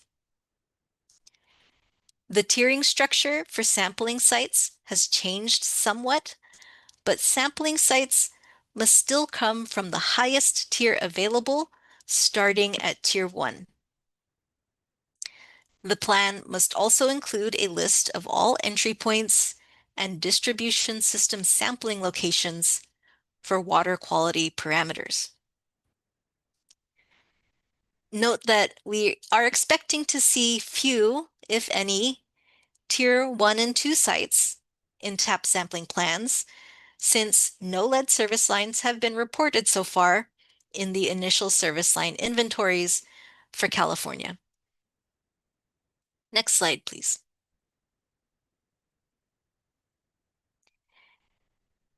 The due date for tap sampling plans depends on the start date of the water system's first tap monitoring period under the LCRI, which is based on the system's assigned monitoring period as of October 31st, 2027, just before LCRI compliance. Some tap sampling plans will be due by December 31st, 2027 for new monitoring periods that begin in January 2028. So this would include systems that have a standard or annual monitoring period, or systems that are finishing a 3-year or triennial monitoring period in 2027. Systems that begin a new triennial monitoring period in either 2026 or 2027 will have until the end of that period to submit an updated tap sampling plan for LCRI compliance. Next slide. It's important to note that some water systems may need to change their monitoring period. For example, standard monitoring will be required beginning January 2028 if a water system has a baseline inventory containing lead or galvanized requiring replacement service lines, and the system still uses LCR sampling protocols. However, this would not apply to systems that have those service lines, but systems that begin implementing the new LCRI sampling protocols before November 1st, 2027. Standard monitoring would also be required if a new system has a 90th percentile lead or copper action level exceedance of the LCRI action levels after November 1st, 2027. The lead and copper unit will be in contact with systems and field staff regarding tap sampling schedules and plans under the LCRI. Next slide, please. So new sampling protocols under the LCRI include using 1-liter wide mouth bottles for tap samples. At locations served by a lead service line, 5 consecutive samples must be taken for lead. Only the 1st and 5th liter samples are collected or saved for analysis. And as previously mentioned, only the higher sample in this case would be used for the 90th percentile calculation. At sites not served by a lead service line, only a 1-liter sample is required for lead. And for all copper samples at any site, also only a 1st liter sample is required.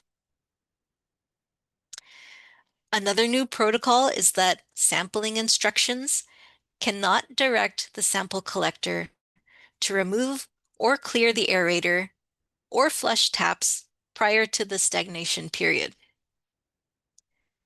Next slide.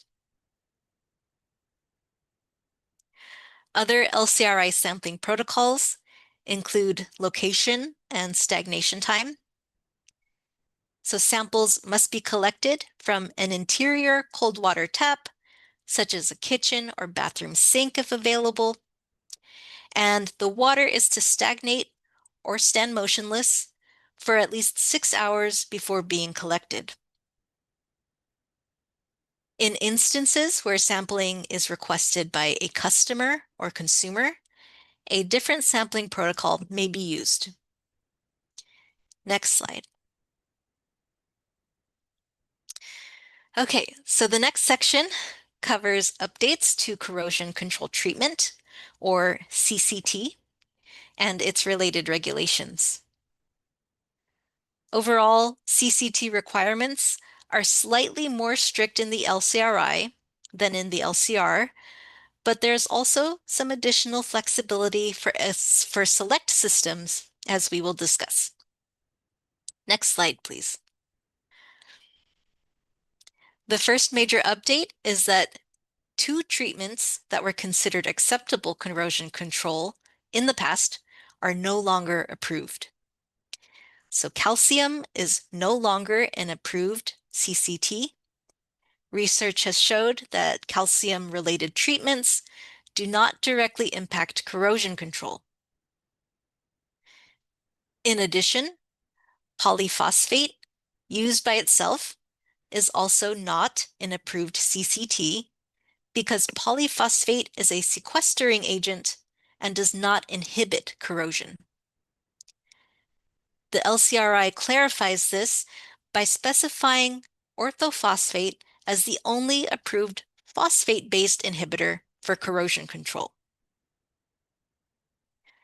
So, however, pH and alkalinity adjustment, again, orthophosphate, including blended phosphates with sufficient orthophosphate dosing, and silicate all remain acceptable corrosion control treatments under the LCRI. Next slide, please. Next, there are overall stricter corrosion control study and installation requirements under the LCRI. All systems are triggered into corrosion control requirements based on the new lead action level. In addition, large systems without corrosion control and medium systems with corrosion control must maintain 90th percentile lead levels at or below 0.005 milligrams per liter in tap samples to avoid corrosion control installation or optimization requirements. And just a reminder here that the definition of medium systems under the LCRI shifted slightly. So now medium systems are considered those serving 10,001 to 50,000 people, while small systems are those serving 1 to 10,000 people. So the LCRI also requires re-optimization of corrosion control at least once after an action level exceedance, even if corrosion control was already optimized prior to the LCRI. Finally, systems with lead, galvanized requiring replacement, or unknown service line materials that have an action level exceedance must harvest those pipes and conduct corrosion control study. Next slide, please. So moving on to water quality parameters, or WQPs. There are fewer WQP parameters under the LCRI. So calcium, conductivity, and temperature are no longer water quality parameters, while pH, alkalinity, orthophosphate, and silicate remain water quality parameters. Next slide. Water quality parameter monitoring is also stricter under the LCRI. Compared to the current regulation, the LCRI requires more systems with corrosion control to routinely monitor water quality parameters and meet designated optimal water quality parameter ranges. However, reduced monitoring is still possible for systems if there are no action level exceedances. Finally, the LCRI requires a slightly longer duration of water quality parameter monitoring after an action level exceedance compared to the current regulation. So all systems must monitor WQPs for at least 2 consecutive 6-month periods after an action level exceedance. Next slide, please. Next, there is a new corrosion control requirement called the Distribution System and Site Assessment. It is a follow-up assessment for individual tap sampling sites that exceed the 0.010 milligrams per liter lead action level. It requires systems with corrosion control to conduct water quality parameter analyses, and it requires all systems to propose remedial actions.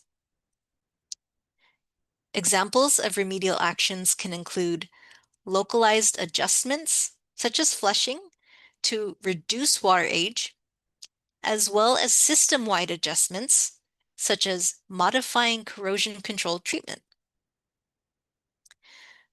Additional potential requirements, depending on the remedial actions, also include either adding the tap sampling site to the existing list of WQP monitoring sites, re-optimizing corrosion control, and conducting additional follow-up sampling. Next slide.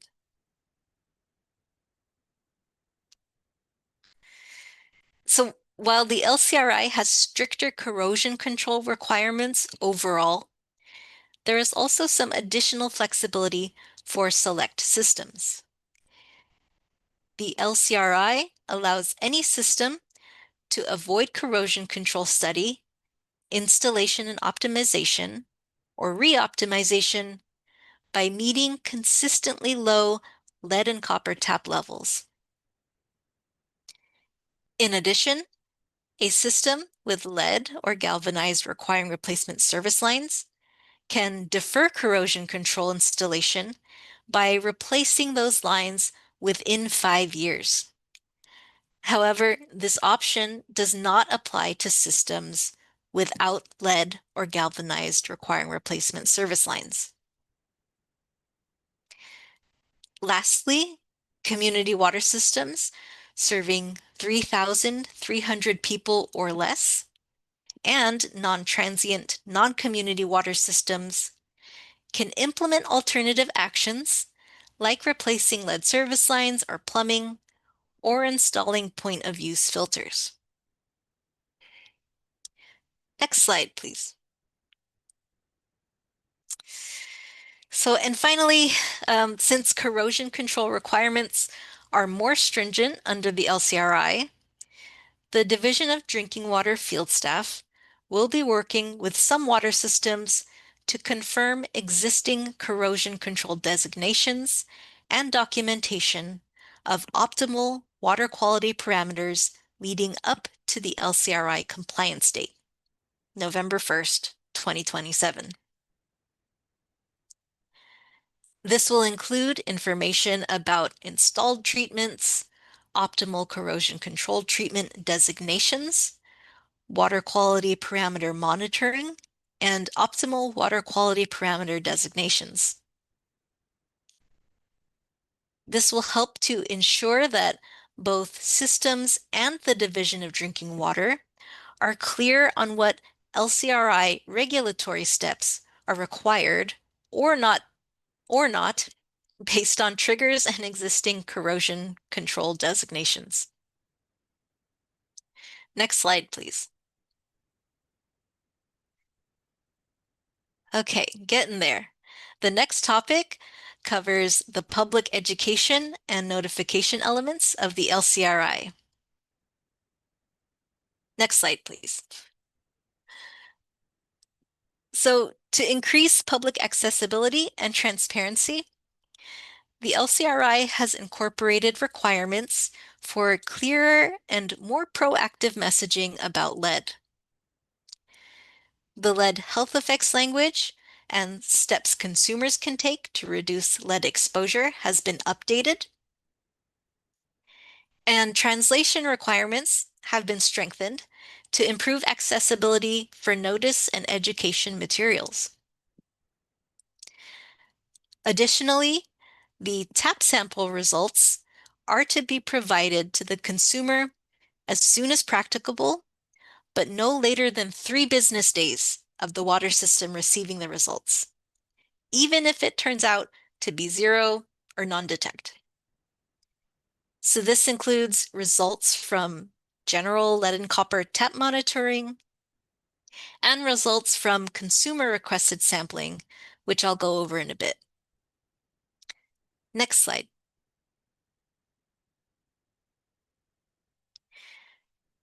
Consumer confidence reports under the LCRI must contain additional information, including how to access tap sampling data and the service line inventory, how to access the service line replacement plan for systems with lead galvanized requiring replacement or unknown service lines, an explanation of corrosion control efforts, and information on lead sampling in schools and childcare facilities, if applicable,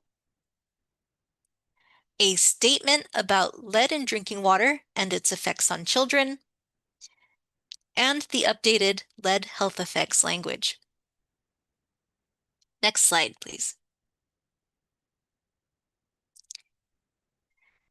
There are various public notice and education requirements for systems that have a lead action level exceedance, or lead ALE for short. As I mentioned earlier, Tier 1 public notices are currently required as of October 16, 2024, and will continue to be required for 90th percentile lead action level exceedances, just that the lead action level will change from 15 parts per billion to 10 parts per billion on November 1st, 2027. The notice will need to contain the LCRI updated lead health effects language and must be issued to consumers within 24 hours of learning of the exceedance. And the water systems must continue to also notify the Division of Drinking Water and US EPA and provide certification certification of completion of the notice with a copy of the notice. Another requirement for a lead ALE is that public education must be provided to all customers and persons served by the water system within 60 days of the exceedance.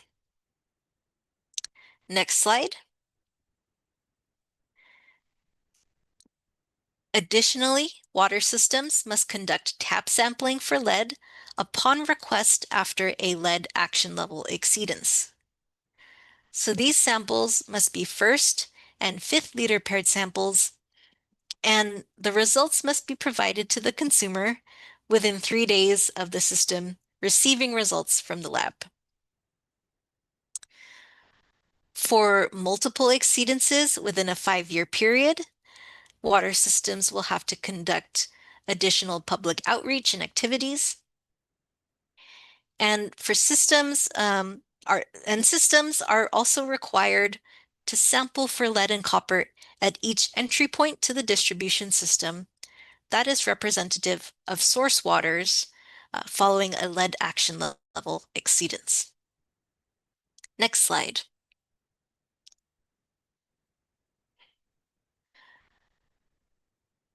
Okay, water systems with lead galvanized requiring replacement or unknown service lines in their baseline inventory must provide certain public notices to persons served by those lines.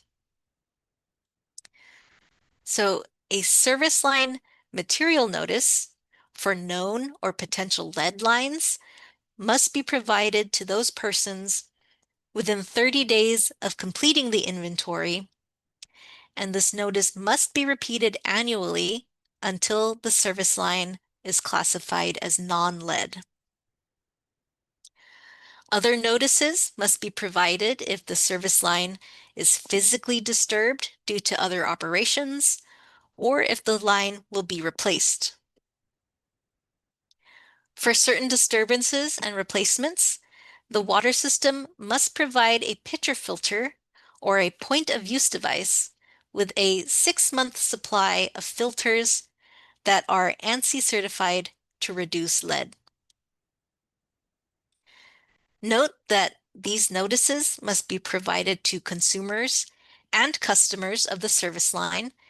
So, for example, this would include a tenant that consumes water from the service line, as well as the landlord that owns the service line but might not live there. Additionally, water systems must sample for lead. If any consumer with a lead, GRR, or unknown service line requests it. And again, these samples, because they're consumer requested, must be 1st and 5th liter paired samples and be provided to the consumers within 3 days of receiving the lab results. Next slide.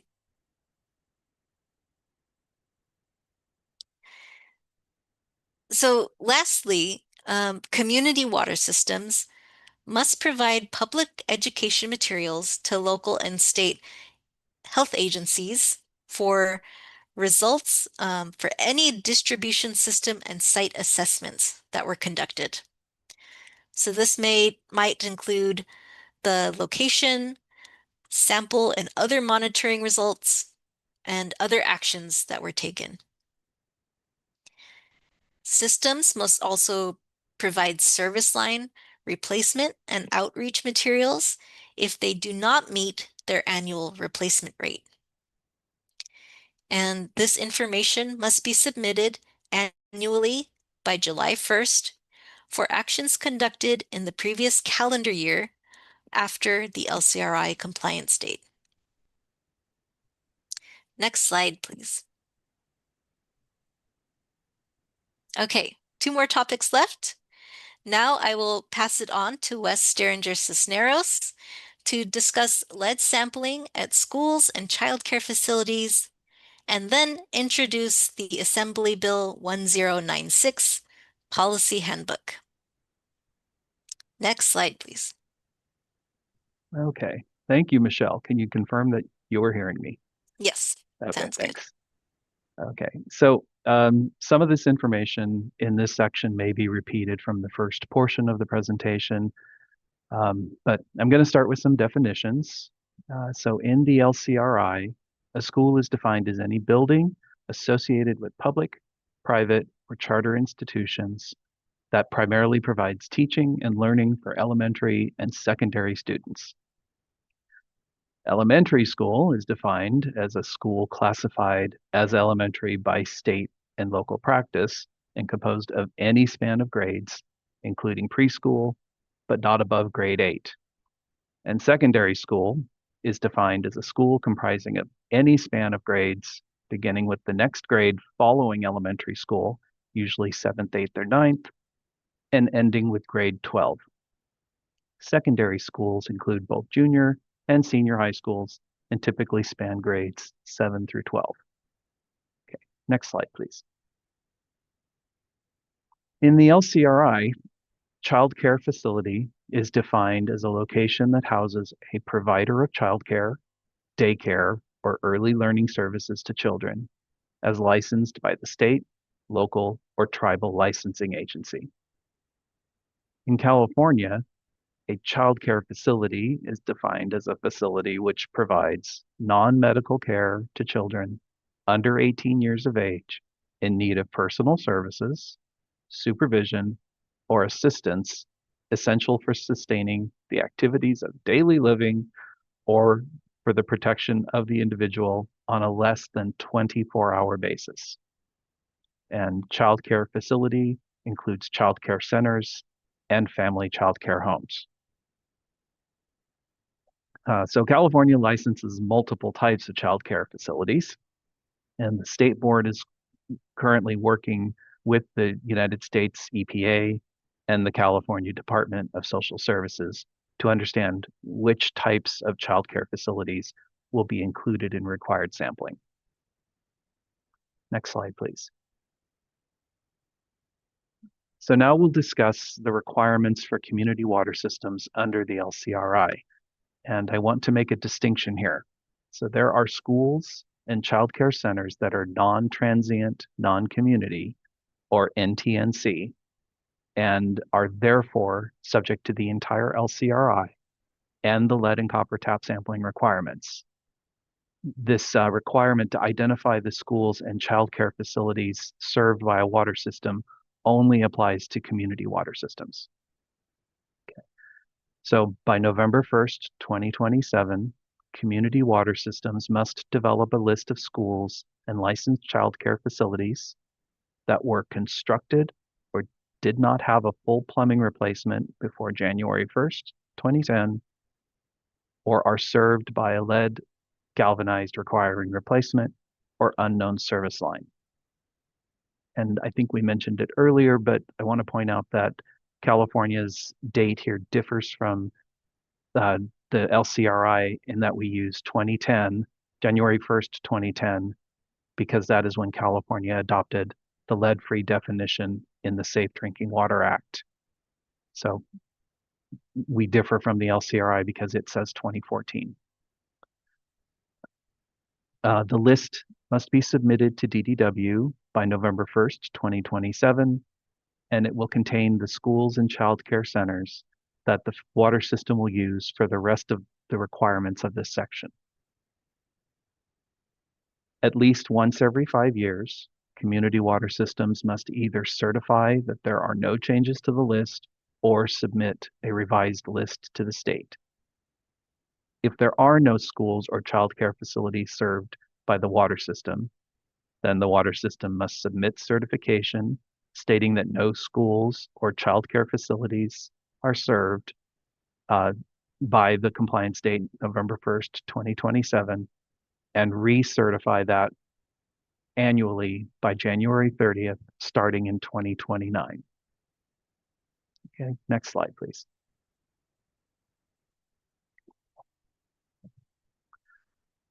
So community water systems are required to annually contact all school and childcare facilities identified in the previous slide and provide information about health risks from lead in drinking water and steps that consumers can take to reduce exposure. Community water systems must also notify the schools and childcare facilities that they are eligible to be sampled for lead by the water system using the schedule shown on this slide. So between November 1st, 2027 and October 31st, 2032, water systems must inform schools and childcare facilities that they are eligible to be sampled for lead by the water system and include a proposed schedule for sampling at the facility and provide information about sampling for lead. Then starting in November 1st, 2032, water systems must inform schools and childcare facilities that they are eligible to be sampled for lead by the water system upon request and provide information on how to request and perform the sampling for lead. Sampling notification is to be provided to secondary schools at least once per year starting November 1st, 2027. And community water systems are also required to include a statement about the opportunity for schools and childcare facilities to be sampled in their consumer confidence report. Next slide, please. The lead sampling requirements for elementary schools and childcare facilities include sampling at least 20% each year for the first 5 years, starting on November 1st, 2027, and then upon request afterwards. Secondary schools are sampled upon request only. Note, a water system is not required to sample any facility more than once in a 5-year period. So within the first 5 years following November 1st, 2027, all elementary schools and childcare facilities identified must have been sampled once, declined to participate, or been determined to be non-responsive. An elementary school or childcare facility may be considered non-responsive after the community water system makes at least 2 separate outreach attempts to contact the facility to schedule sampling and does not receive a response on either attempt. At schools, 5 samples are required to be collected, including locations at 2 drinking water fountains, 1 sample at a kitchen faucet used for food or drink preparation, and 1 classroom faucet or other outlet used for drinking, and 1 nurse's office faucet as available. At a childcare facility, it's 2 samples to be collected, and 1 of them at a drinking water fountain, and 1 at a kitchen faucet used for drink preparation, or a classroom faucet or other outlet used for drinking. If any school or childcare facility has fewer than the required number of outlets, the community water system must collect samples at all outlets used to provide water for human consumption. The sample collection protocol is to collect a 250 ml first draw sample from a cold water tap after an 8 to 18 hour stagnation period. The lead sample results must be sent to the school or childcare facility, the local and state health departments, and the state no later than 30 days after receipt. Next slide, please. An annual report will be due to the state by January 30th of each year, starting in 2029, summarizing the previous compliance year's actions. So the community water system will certify their good faith effort to identify schools and childcare facilities and include any that were not previously on their list. They will certify the completion of public education and sampling requirement notifications. They'll certify that sampling results were provided to the school and childcare facilities, as well as local and state health departments. They'll provide the number and names of the schools and childcare facilities that were sampled, declined sampling, or did not respond. And if a school or childcare center declines or does not respond to a sampling request after 2 attempts to contact them, the water system documents the attempts, and that could count towards their 20% for the year. And they will provide information pertaining to outreach attempts for schools and childcare facilities that declined or did not respond. Assembly Bill 1096 allows the school or childcare facility to provide a reason why they declined sampling. The water system will also need to collect that reason if it's provided, and report that on this report, and we will discuss that a little later under the AB 1096 requirements. Okay, next slide, please.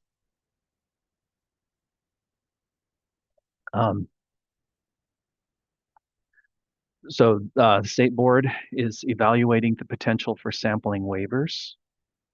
To be eligible, a school or childcare facility sampled under local or state programs must be at least as stringent as the LCRI requirements.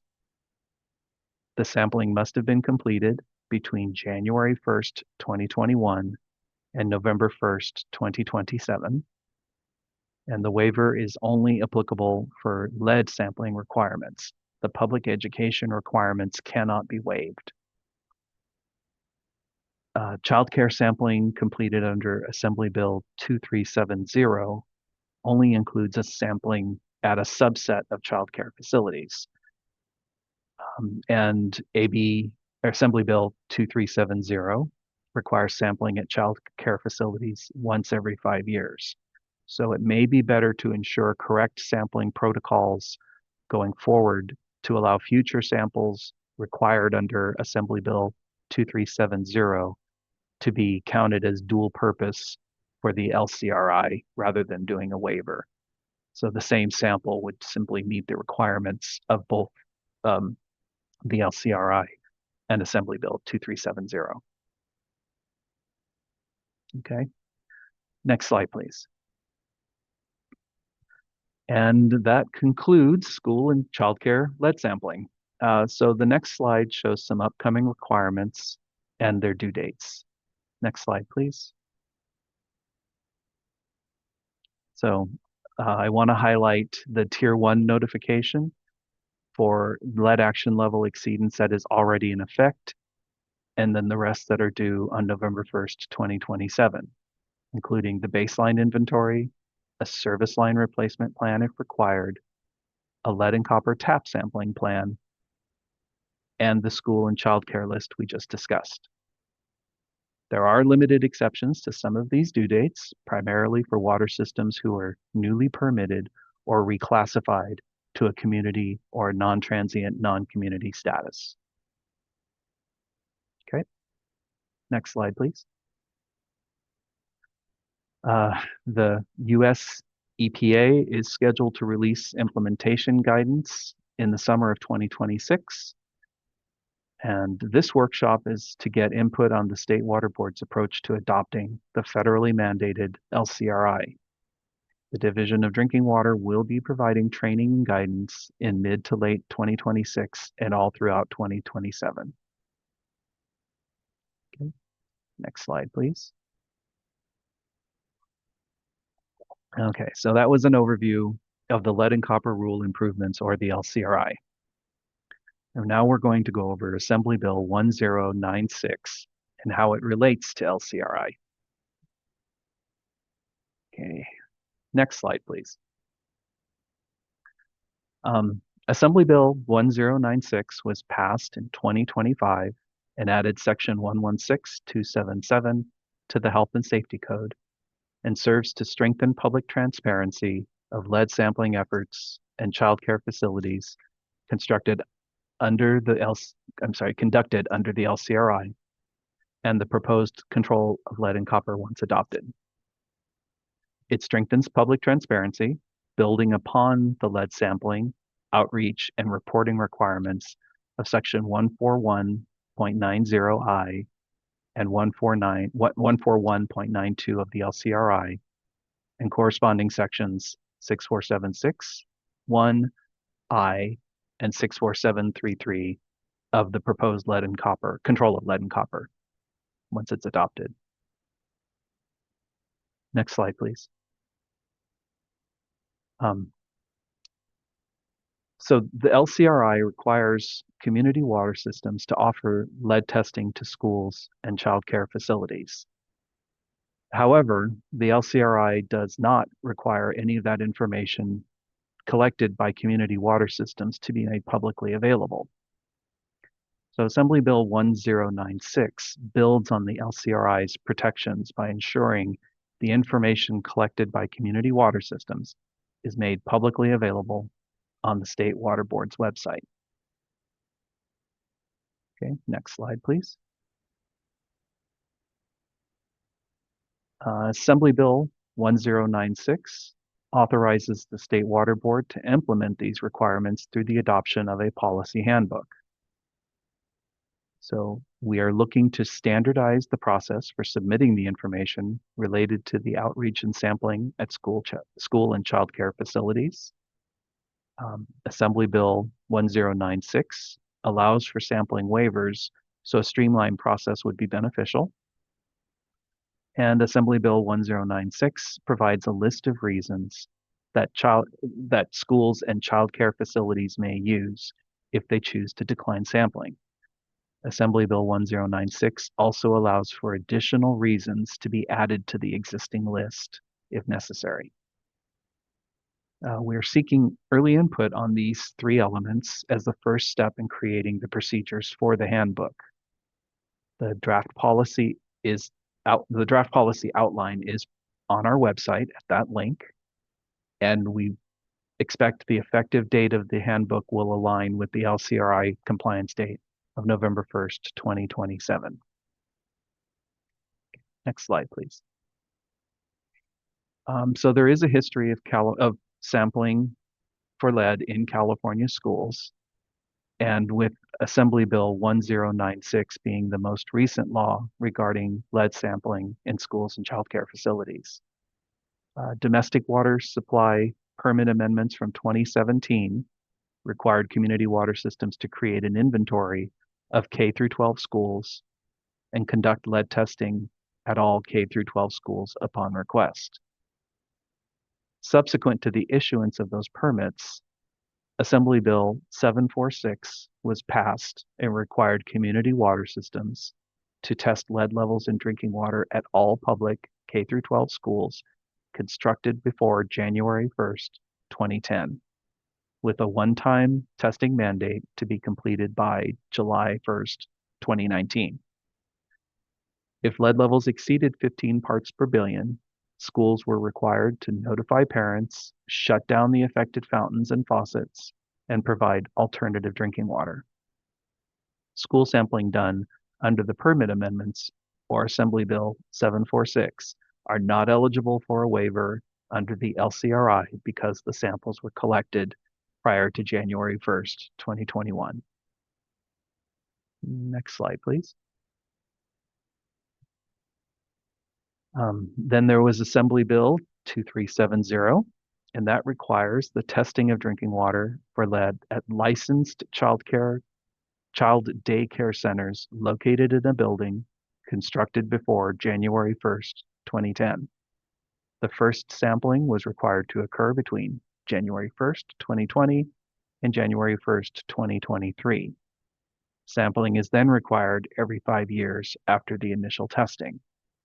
The results are made public via the State Water Board website, and if a sample exceeds 5 parts per billion or 0.005 milligrams per liter, action must be taken, such as replacing the fixture or removing the fixture as a source of drinking or cooking water.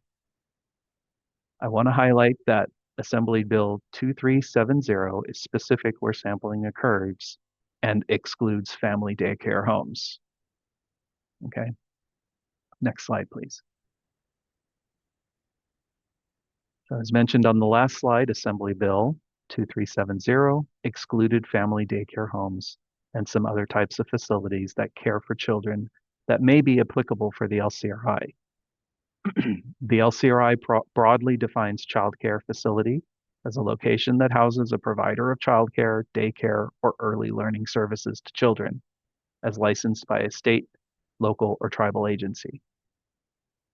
The State Water Board is coordinating with the United States EPA and the California Department of Social Services to understand which types of facilities are included in required LCRI sampling before completing the Assembly Bill 1096 handbook. Okay, next slide. The addresses of family daycare homes where childcare is delivered in the caregiver's home is to be kept confidential as required by Health and Safety Code section 1596.819A. So childcare centers' names, statuses, and addresses are publicly available, and these are the facilities currently sampled under Assembly Bill 2370. Family daycare homes, names and statuses are publicly available, but the addresses are excluded for privacy purposes. And you can download those facilities at the link shown above. So the State Water Board is working with the Department of Social Services to find a solution that meets both the confidentiality and public health mandates. Okay, next slide, please. So this is a screenshot of one option being considered. So the Division of Drinking Water has developed a tool that identifies schools and childcare facilities within a community water system service area. And once the analysis is complete, the results are downloadable and will need to be confirmed by the water system. So in this example, you can see circled there are 247 child care centers and 129 K through 12 schools. So as previously mentioned, the addresses for family child care homes are kept confidential and are not included in this mapping tool currently. However, there are ways of maintaining the confidentiality of an address while allowing the tool to accurately analyze the location of the family child care home and the water system service area. So the state board is working with the California Department of Social Services on how to get the necessary information to community water systems while protecting confidentiality. So we're looking at developing this tool so that the water systems are able to identify these childcare homes easily and be able to create that list of schools and childcare centers. Okay, next slide, please. So Assembly Bill 1096 requires community water systems to compile and submit the information pertaining to outreach and sampling at schools and childcare facilities, including the number and names of schools and childcare facilities that are served by the water system, that sampled in the previous year, and the sampling results, that declined sampling and the reason for declining, and that did not respond to outreach attempts for sampling. So I wanted you to note that the majority of these elements are already required by the LCRI and the control of lead and copper to be adopted. Including the reason for declining is a new requirement from Assembly Bill 1096. And then systems must submit the previous year's outreach and lead testing information to the state board by January 30th each year as required by the LCRI. Okay, next slide, please.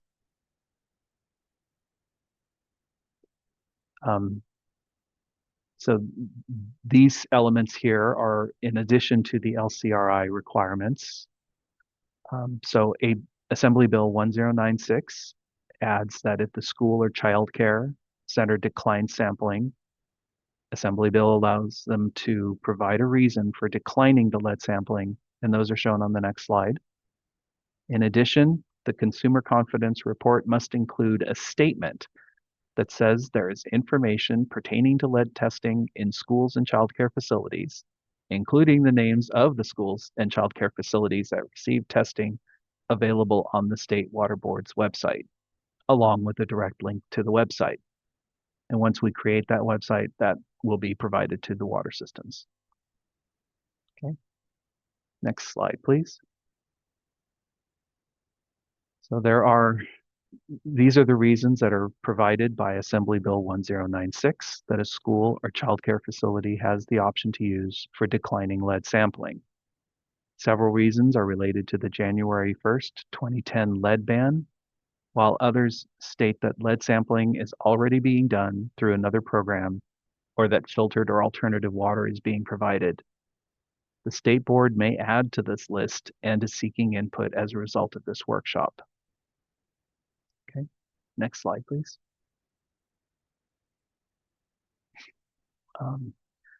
Assembly Bill 1096 requires the State Water Board to make all of the information submitted by the water systems publicly available on a website by June 30th, 2028, with the information being searchable and sample results formatted in a way to highlight results greater than 5 parts per billion and indicate if the sample result is above the action level of 10 parts per billion.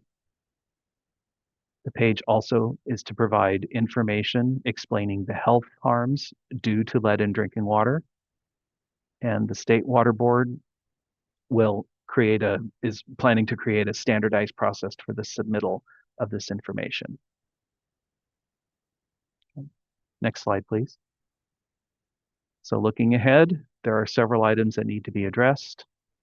One, we need additional clarity on which types of childcare facilities are included under the LCRI requirements. We must address the confidentiality concerns associated with family childcare homes. We want to avoid creating burdensome or duplicative sampling and reporting requirements for the community water systems. And coordination across agencies will be important to streamline the implementation.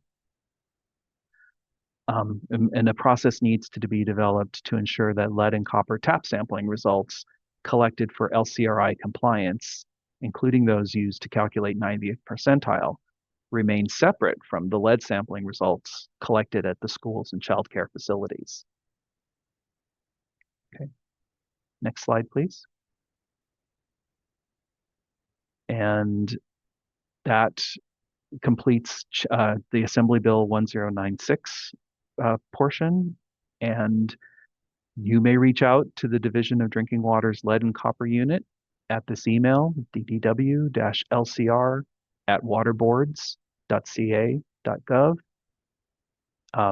The proposed California Control of Lead and Copper Regulation text, the Assembly Bill 1096 Draft Policy Handbook, outline, the Division of Drinking Water's Lead and Copper website, and the US EPA's LCRI supporting materials are available at these links. Okay, next slide, please.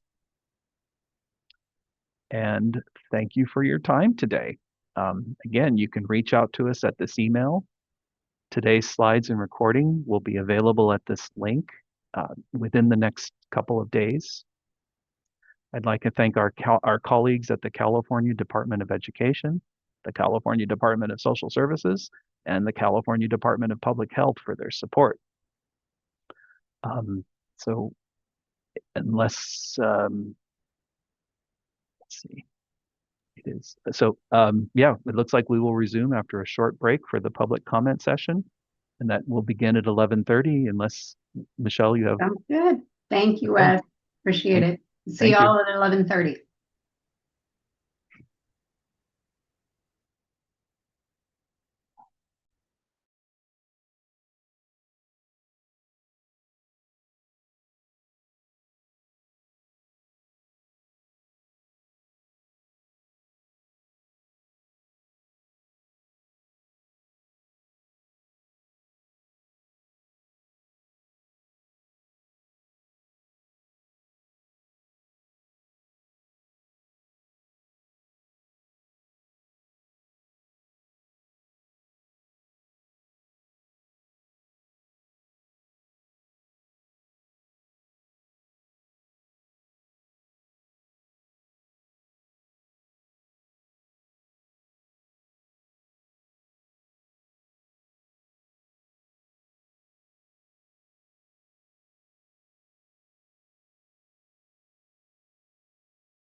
All right, welcome back everyone. It's now 11:30, so we will begin the public comment session. My name is Sarah Adler, and I'm an environmental scientist with the Lead and Copper Rule Unit. Next slide, please. Today's public comment session is offered in English with Spanish interpretation. If you wish to listen or comment in Spanish, please select the globe icon at the bottom of your screen that says Interpretation. You will see two language options, English or Spanish. It is important that everyone select one of the two languages so that you can hear the comments. If you want to hear Spanish only, please select Spanish and then mute original audio. During this public comment session, attendees who indicated they wanted to speak in the Zoom registration will be called upon. I will call on 3 speakers at a time and will unmute speakers in the order they are called. After each group of speakers, we will then answer 1 or 2 questions from the Q&A. When you hear your name, please raise your hand using Zoom's raise hand feature at the bottom of your screen. To allow everyone time to speak, please limit your comments to 3 minutes.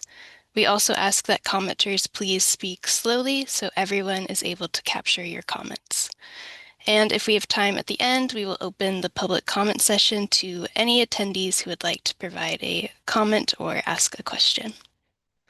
All right, so our first 3 speakers are Luis Valdez, Nick Blair, and Daniel Trujillo.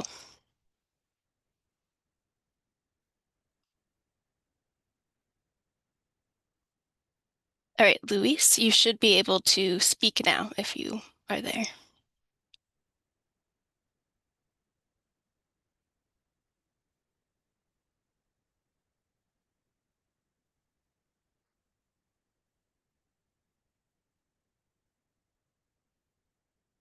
All right, I am not hearing anything from Luis, so I will move on to our next speaker.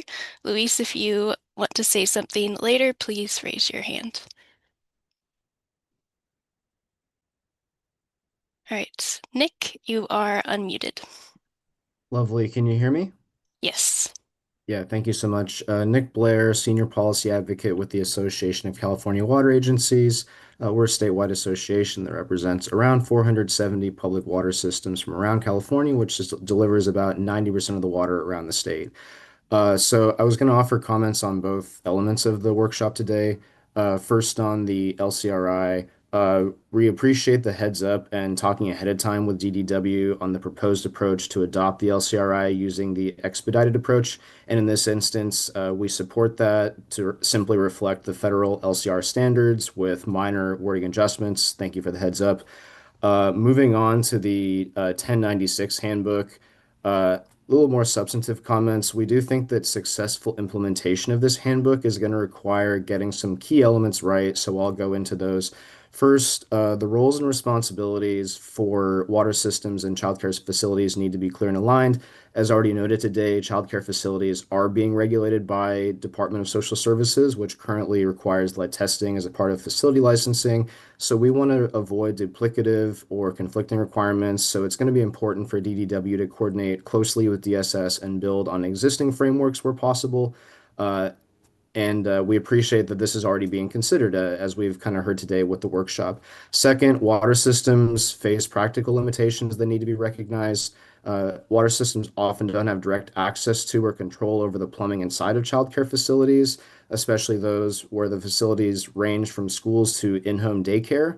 This is sometimes logistically challenging, and it also adds time and cost burden to staff that are trying to do the sampling and follow up. In talking to water systems, something to consider too is cost to access facilities in some cases, and also labor costs, depending on if the water system staff is even allowed on site during business hours or if they have to wait till afterwards. Third, implementation needs to be phased and supported by clear guidance. So a phased approach, pilot programs, prioritization strategies would help ensure that the requirements here are workable. We need standardized protocols for sampling methods, fixture, and frequency, as well as clear direction on notification responsibilities. And finally, there needs to be adequate funding and alignment with existing requirements, which is going to be critical. And I guess I'll just say, in short, we do support the intent of what AB 1096 is trying to accomplish, but we need to have a coordinated, well-aligned approach that has adequate funding to make this program accessible and allow for using DSS's program as appropriate. So we look forward to this ongoing dialogue. We will submit written comments and look forward to continuing conversations on development of the handbook. Thank you.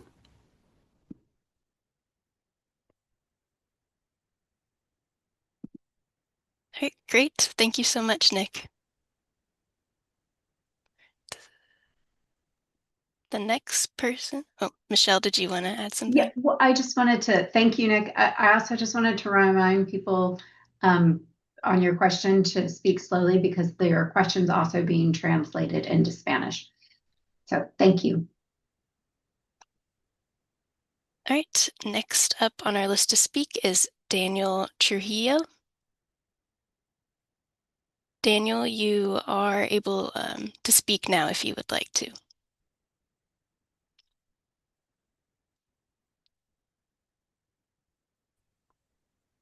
Hi, we're in the process of developing a childcare center, and I've asked a question of the licensing board and several people about when is the appropriate time to have the facility tested, because we're going to be going through some significant renovation, and being unfamiliar with what would be involved with remedies if there was an issue found. Is it important to have it tested prior to construction and post-construction?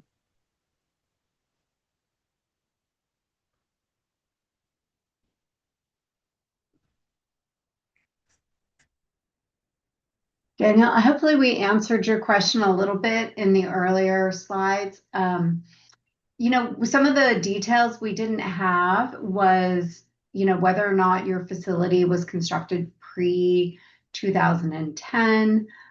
We weren't sure whether or not you're served by a public water systems and what kind of facilities you are from the standpoint of licensing. So if you can help us with that a little bit, we might be able to give you more information. It's currently it was running as a restaurant and renovated significantly in 2007 up until 2020. So it hasn't been in operation since COVID. The restaurant did not survive. So it's serviced by the public water. So I hope that helps. Yeah. Are there people there now, or is it sort of a closed restaurant that you're renovating? We're renovating. It's closed. It's been closed for a number of years. Okay, so if it's closed right now, what I would recommend is that since nobody's actually drinking the water now, that you do it after your construction is done. So is it possible that post-construction, if there is an issue found, that it would require significant modifications that would involve changing plumbing and such? Or because I don't want to, if it's going to be involved, I'd like to do it before I would have to open up floors and walls. Right, do it while you're in construction. I mean, it's kind of a hard, just, you know, that's hard for us to know without knowing the analytical results. What we can tell you is that solder decreased concentration of lead significantly in about 2010. So it's possible that you could have plumbing at that point that would have had a higher lead concentration. So it may be worth it for you to sample beforehand so that you know right now if there is something, because, you know, if you have the walls open and things like that, and it just makes more sense from a construction standpoint to be able to fix it while all of that's going on. That's another consideration as well. And I've applied for, I guess there's funding for, is it like a reimbursement or actually it's not reimbursement, they cover the cost directly, but that's only applicable after construction once the facility is ready to open? So that's not through us. That's I assume we're still talking about childcare. So that's through the Department of Social Services. Okay. So you'll have to work with them to figure out what the eligibility information is, and we will put the links to and information to that in our sort of summary of questions. Thank you. Sure, our pleasure. Thanks for joining us today. Okay, great, thank you. Michelle, did you want to answer a few chat questions now?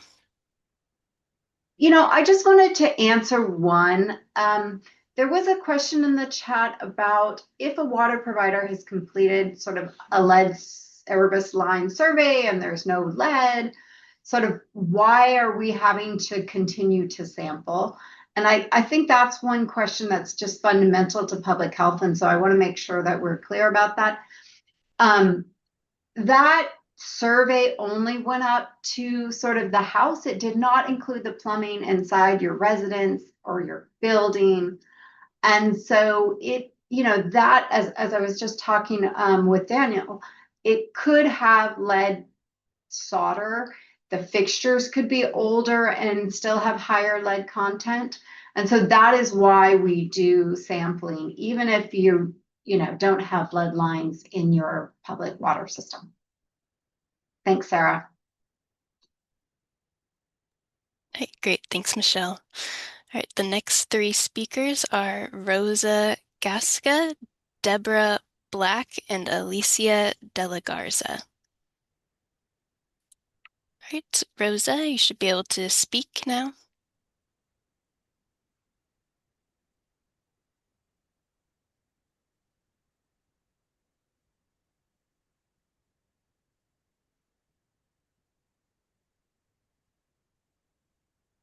All right, you're just going to check one more time. Rosa Gasca, if you're there and if you'd like to speak.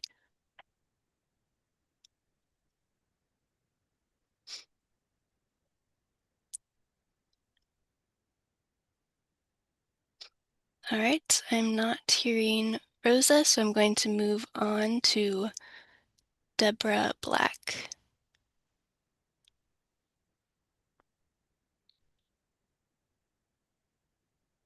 All right, Deborah, you can speak now.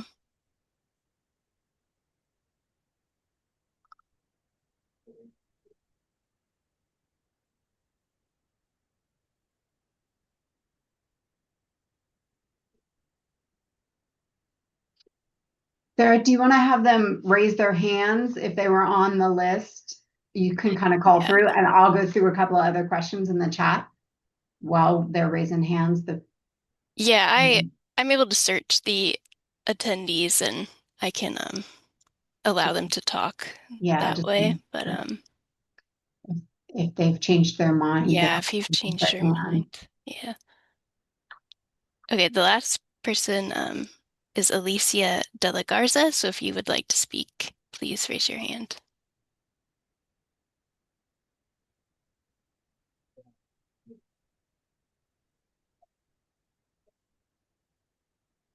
I will say while we're waiting for more folks, I did find it interesting that people were saying that a lot of AB 23 70 systems had sampled in 2002. I saw that in the chat. And so it sounds like a lot of folks on that 5-year period are set up to sample in 2027, and that guidance on that may be needed before November 1st, because if that is a dual sample, we would need to know that. So I think that was something in the comments that really I heard loud and clear. So. Okay, I'm not hearing Alicia or seeing her hand. So, but I do see Susanna Leung has her hand up. Susanna, I have unmuted you if you'd like to talk. Okay, thank you. So I have a question. I saw the slide previous mention about I'm work at the childcare center. So one we need to get the sample from the kitchen, definitely, right? And then for the classroom, so we have a sink, but kind of like we call art sink. So do I need to do that for get the sample for that art sink? I know sometimes they use it for the brushing the teeth. So do I need to get the sample water for that sink?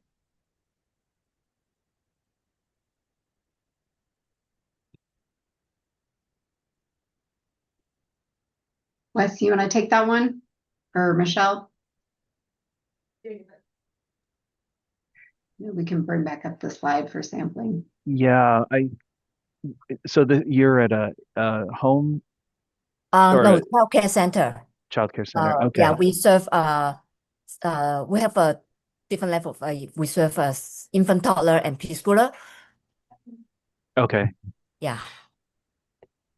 Yeah, so it's the way I understand it is that, the preferred, if these taps are available, you have a water fountain and a kitchen faucet. But if you don't have that, you basically, so if you have a kitchen and a bathroom and that's the only taps you have, then you would sample from each of those. Okay. So, but then when in the classroom, we have a sink for You children do, okay. washing hand, right? And we call art sink because they do the art project wherever they need to use a sink for hand washing, right? And also after lunch, they have to brush their teeth. So they will use that sink for the water, to brush teeth. Okay. Yeah. So they still put the water in the mouth and wings, right? And then, so I'm not sure does it still can. I need to do the sample for that sink beside the kitchen. So Susanna, I would choose fine. whichever one, and we can get back more official guidance, but I would choose whichever one is the kids are more likely to be exposed to in terms of drinking it, or like you were pointing out, putting it in their mouth.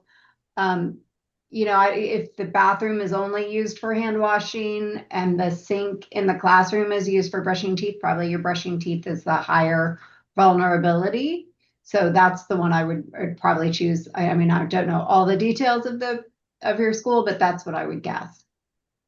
So you mean if for the sink for brushing teeth, though, that sink, do I still get the sample or not? I'm not quite kind of understand. Yeah, well, let me ask you, it sounds like you have 3 faucets, right? We have a different sink in the classroom. So we have definitely, yeah, in the bathroom, I don't need to do that. So in the classroom, we have a sink in the classroom.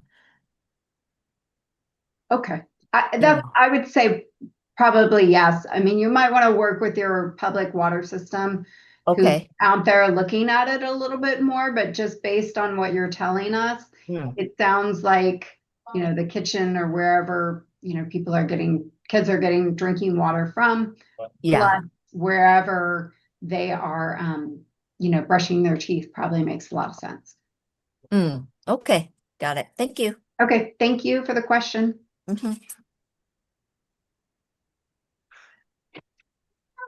All right, thank you. The last 2 people on the list that are present that said that they want to speak during the Zoom registration are Nilufar Garoon Dusturdy and Chuck Hansen.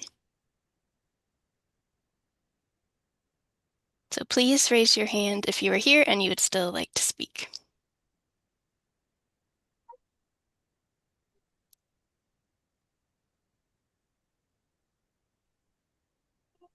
Okay. Chuck, I believe you are able to speak now.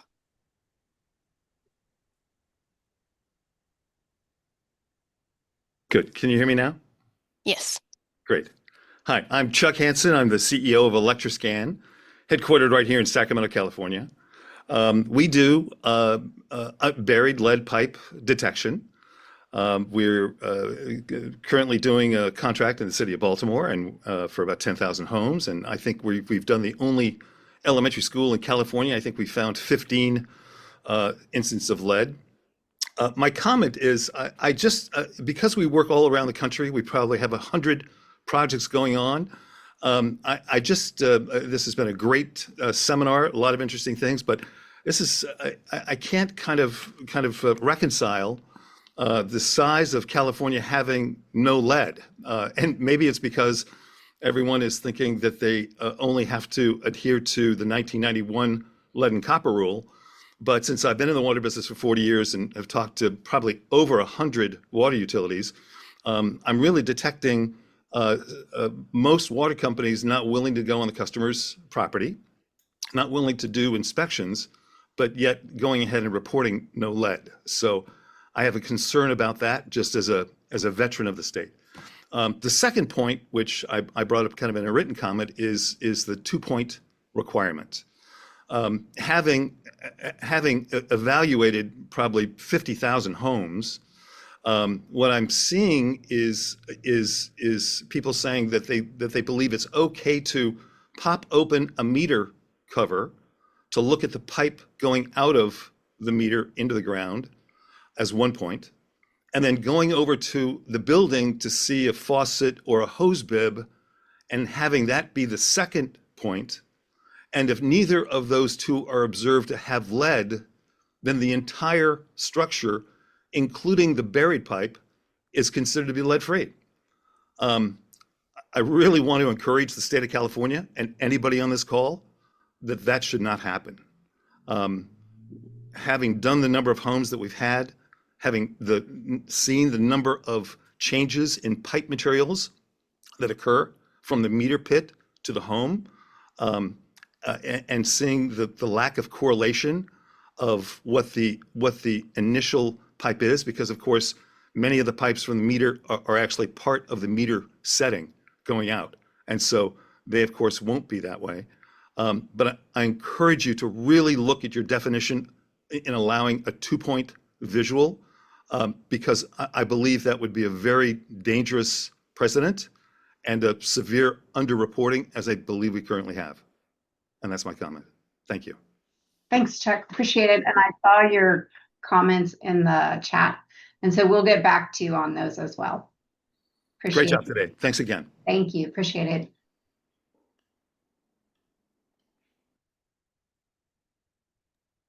All right, thank you, Chuck. And before we continue, we are approaching 12 p.m., which is the end of our scheduled webcast. There's some information I wanted to share with the people watching the webcast. So I just wanted to go over that before the webcast ends. We will continue to hear comments and answer questions on Zoom until 12:30, but before the webcast ends, we wanted to remind everyone that we will still be accepting public comments after this presentation on the proposed California Lead and Copper Rule Improvements Regulation text and the Assembly Bill 1096 Policy Handbook outline. Please email your written comments in PDF format by June 22nd to commentletters@waterboards.ca.gov. Please include control of lead and copper regulation and AB 1096 Policy Handbook in the subject line. The Division of Drinking Water will respond to all parties with a summary of the questions and answers. And if anyone on the webcast would like to ask a question today, please feel free to join us on the Zoom webinar now. Thank you for your participation today, and please feel free to email us with any additional questions or comments. And we will now resume the public comments on Zoom. You can go back, yeah. All right, so I see a few hands raised. First person I see is Kevin Hong. Kevin, you should be able to speak now. Hello, can you hear me? Yes. Right. I have a couple of questions. The first one is I want to clarify that do we need to validate the material on the inventory list for connector and service line, even though our initial inventory show no lead? Yeah, so it really depends on what basis of material classification was used to identify the non-lead line. We didn't get into it today, but there are certain criteria for creating the validation pool.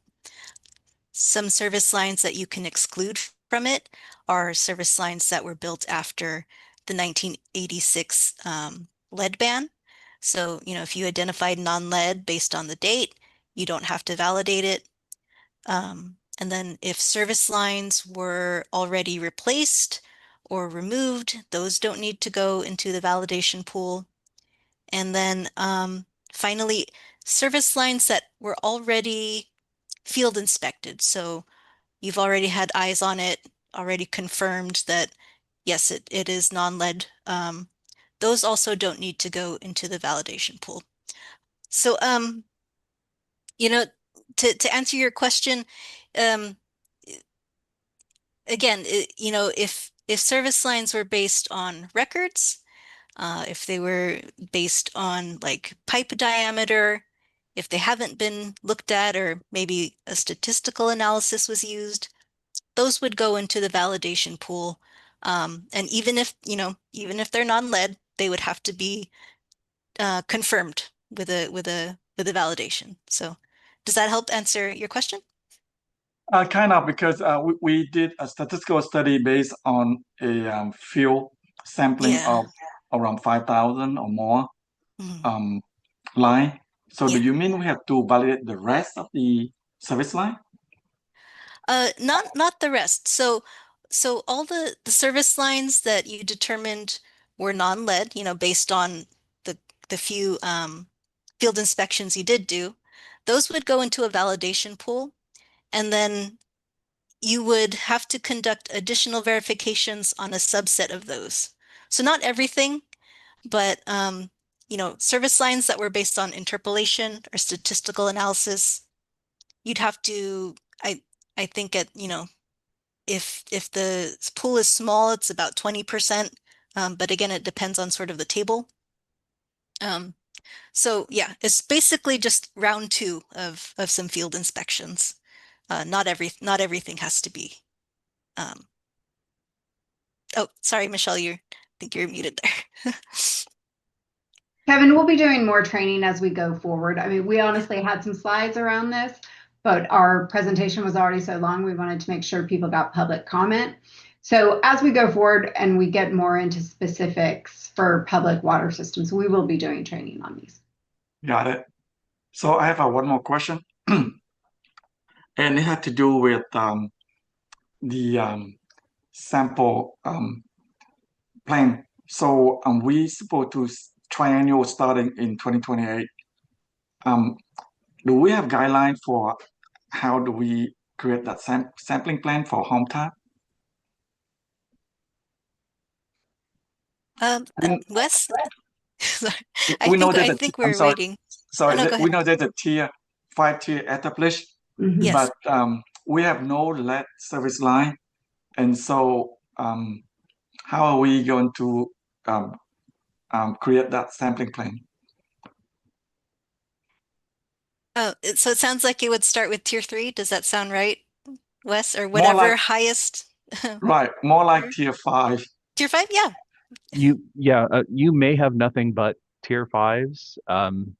So yeah, I mean it's using best available information that you can get your hands on. So you have your inventory, you have your current service line inventory, and so those, if you had any galvanized, those would get prioritized. Certainly galvanized requiring replacement would be prioritized first, and then galvanized, and and then there's the rest of them, which are basically representatives. So yeah, we don't expect you to have any tier 1 or 2, but Mhm. yeah, and that's another one that we will be getting additional training out as soon as we can. It'll be a little later this year. Yeah. Thank you, Wes. Thank you, Kevin. Yeah, this is to sort of have public comment about the LCRI. Technical workshops on the details of implementation will be provided later. Thank you. Thank you. All right, thank you, Kevin. All right, next person I see is Laprice Brown. Hi, I just had a question. We're using bottled water. So do we still have to test all of our faucets and water supply?